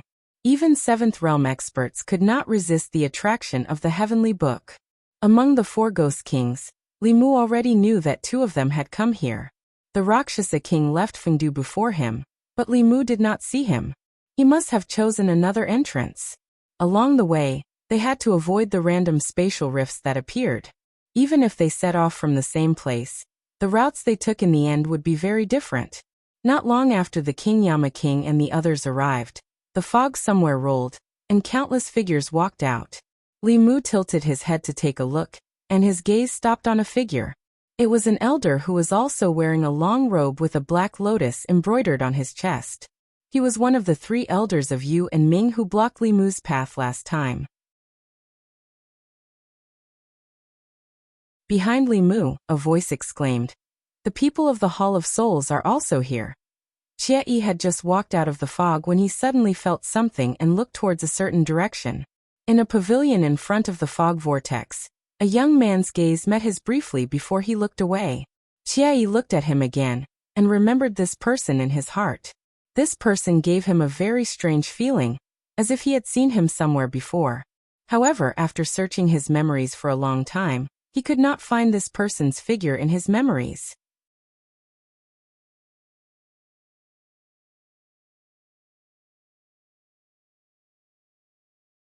Chapter 587. When Gui first arrived with the Soul Hall people, he immediately observed the strength of the cultivators present. The one wearing a black dragon robe, and followed by a Realm 6 ghost cultivator, was one of the 4 ghost kings, King Yama. This old ghost's cultivation was considered powerful among the Realm 7, so he had to be careful. The second person he had to be careful of was the somewhat familiar youth.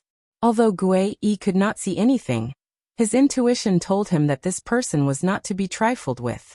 Of course, he was only wary of these people and did not fear them. Nightmare 2 and Nightmare 3 had other missions, and were not by his side. However, before he entered the ghost realm, he knew that the Lord 5th Ancestor would come personally this time. As long as the Lord 5th Ancestor came personally, wouldn't the land of the fallen gods be their backyard? In the pavilion, Li Mu drank a cup of tea. His expression was calm, but he was thinking about something. The 3 elders of the Yu Ming sect had once said that the demon Dao had the means to extend the lifespan of cultivators. He had been thinking about this for a long time. The 2 grand elders were nearing the end of their lifespans. If he could extend their lifespans by 60 years, it would be of great significance to the sect. This time, if he had the chance, he had to capture Gui and ask him about the method to extend his lifespan. Gui, who was resting with his eyes closed, suddenly sensed something and opened his eyes. He looked in a certain direction and saw that the youth who made him wary was looking at him.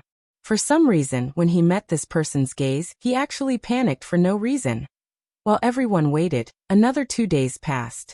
At this moment, The fog whirlpool in the land of the fallen gods was spinning at an extremely slow speed.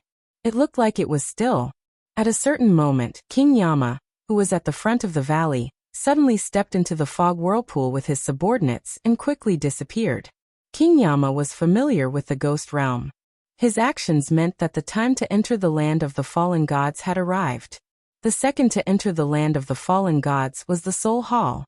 Before they entered the whirlpool, no one dared to make a move. After the two factions entered the whirlpool for 15 minutes, the other factions entered one after another. Li Mu looked at Shangguan and said, "Why don't you wait for me outside?" The name Land of the Fallen Gods didn't come out of nowhere. Countless experts had fallen there, which gave it the name Fallen Gods. Li Mu didn't really want her to risk her life. Shangguan looked at him indifferently and asked, "Are you afraid that I'll drag you down?" Li Mu immediately shook his head. Of course not. She wasn't just a pretty face. No matter where she went, her 6th level strength couldn't be underestimated.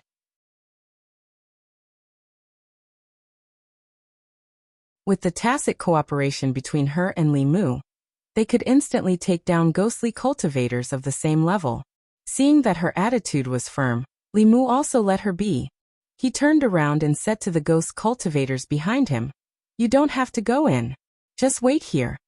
In the unknown place of the ghost realm, the only use of these low-level ghost cultivators was to scout the way. When it came to fighting the enemy, they wouldn't be of any help at all. Li Mu simply didn't let them go in to die. The ghost cultivators were stunned on the spot. They couldn't believe what they had just heard. The Ghost King brought them here so that they could risk their lives and find a safe way out. Along the way, they had already lost many people. They thought that since they had no choice but to acknowledge a new master, most of them would probably die in the land of the fallen gods. They didn't expect that their new master had no intention of letting them in at all. A 5th-level ghost cultivator said in disbelief, "Master, are you saying that we don't have to go in?" Li Mu looked at him and asked, "What are you going in for with your cultivation? To die?" A ghost's life was also a life. A 5th-level ghost cultivator's strength was already equivalent to an elder of a peak. It was not easy to nurture an elder. How could Li Mu let them die for nothing? After saying that, Li Mu no longer cared about them. He entered the fog vortex side by side with Shangguan Li. As for whether these ghost cultivators would run away, he wasn't worried at all. In their current situation, they would die if they took a step forward, and they would also die if they took a step back. The only way to survive was to obediently wait in place. As they watched them disappear into the vortex, the remaining ghost cultivators were all overjoyed. If they were still the subordinates of the previous Ghost King, they would definitely enter this place with him. They thought that they had just escaped the tiger's den and entered the wolf's den. They didn't expect this new master to be so benevolent and actually spare a thought for their ghost lives. If they could follow such a master, wouldn't their lives be much better than before? At this moment, hundreds of ghost cultivators were silently praying in their hearts, hoping that their master would return safely. Compared to them, the low-level ghost cultivators of the other factions were not so lucky. They looked at the ghosts who had set up camp here with incomparable envy and jealousy. They helplessly followed the powerful figure in the lead and stepped into the fog vortex. From then on, their ghost lives were unknown. Land of the Fallen Gods. King Yanluo and the others were trapped in a valley, facing the endless waves of fearless wandering souls. Even the 7th-level King Yanluo's face was very gloomy. The wandering souls in the land of the fallen gods were much stronger than outside.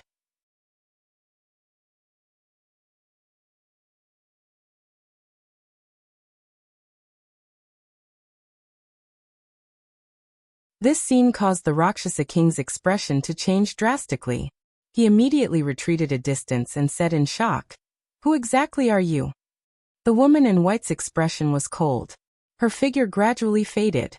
At this moment, the Rakshasa King felt a strong sense of danger. His body turned into a cloud of black fog and spread in all directions. 10 cold lights appeared where he was originally standing. At the edge of the black fog, the Rakshasa King's body condensed again. However, there were a few more scratch marks on his chest. After a short exchange, he knew that he was definitely not this woman's match. He did not dare to look at her again, and quickly fled into the depths of the fog. The woman in white did not chase him. She only glanced indifferently in the direction he fled. Then she rushed in another direction. At the end of the direction she was heading, Li Mu held the heavenly book in his hand. He was filled with doubts. How could there be two heavenly books here? Could he have sensed wrongly? Soon he sensed one of the two senses from the heavenly book again.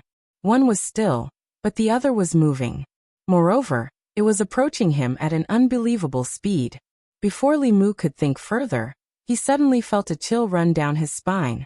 This feeling made his hair stand on end. It was as if a great disaster was about to befall him.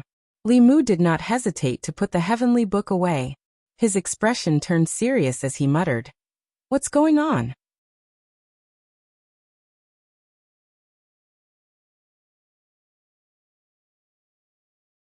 Chapter 588. After cultivating to the Dongxian realm, one's 7 spirits and primordial spirit were extremely powerful. Any premonition or intuition was not groundless. Li Mu had not felt such a sense of danger for a long time.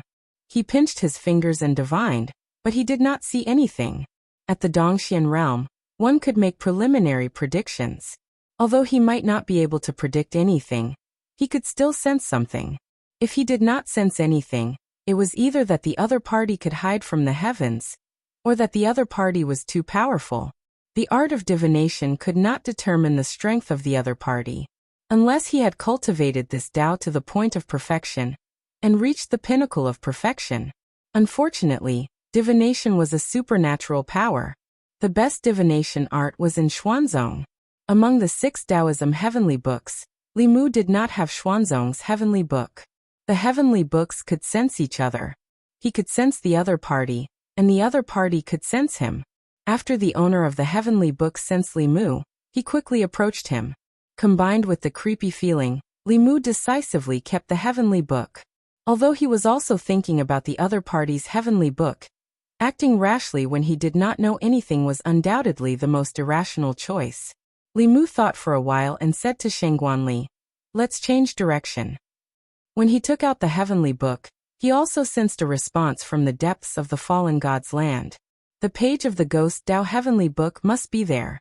He did not know about the other page of the heavenly book for the time being. He planned to get the other page first. Just as Li Mu put away the heavenly book, the white-clothed woman who was moving swiftly in the fog suddenly stopped. She held the heavenly book in her hand, but she could only sense the existence in the depths of the fallen god's land. The lady kept the heavenly book and said, "You're vigilant." She did not continue to pursue in the same direction as before. Instead, she changed directions and headed deeper into the land of the fallen gods. Her speed was very fast and she was not afraid of the spatial cracks at all. Even the wandering souls without intelligence seemed to be very afraid of her, and did not dare to approach her. The woman in white continued to fly deeper into the land of the fallen gods. At a certain moment, her flying figure suddenly stopped. Below her was a tall mountain with rugged rocks. There were many caves on the mountain, and countless wandering souls flew in and out of the caves. This mountain was obviously a wandering soul nest. The yin qi in this mountain was very dense, which seemed to be the reason why the wandering souls had built their nests here. The woman in white looked at the mountain, and some emotions appeared in her usually cold and emotionless gaze.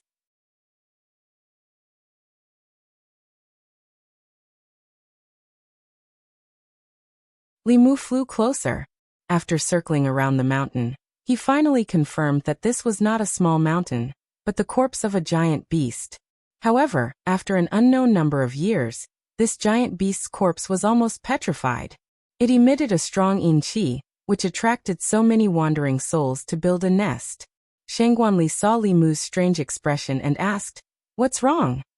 Li Mu did not explain too much and continued to fly forward with her. Not long after, they found another nest of wandering souls.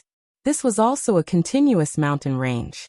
This time, without waiting for Li Mu to ask, Shengguanli, who was looking down from above, had already discovered something. She muttered, This is a dragon's corpse." If one looked down, this was just a long and narrow mountain range.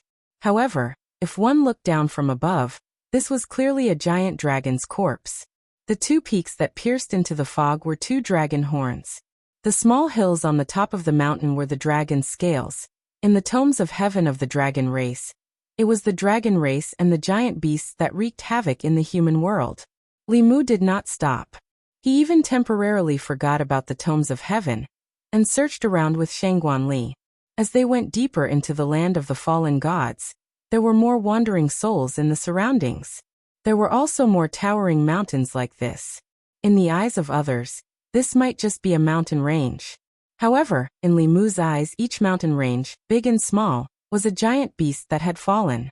Li Mu could find the corresponding giant beast from the tomes of heaven for each mountain range. Their corpses turned into mountains, and the yin qi that gushed out of their bodies permeated the entire ghost realm, making this place a holy land suitable for ghost cultivators to cultivate. Although this place was called the Land of the Fallen Gods, it seemed more appropriate to call it the Giant Beast Cemetery. It was not difficult for Li Mu to guess that the location of the ghost realm was an ancient battlefield where ancient cultivators and giant beasts fought. Both sides were the most powerful creatures in the world, and the power of their magical powers was not comparable to that of the present.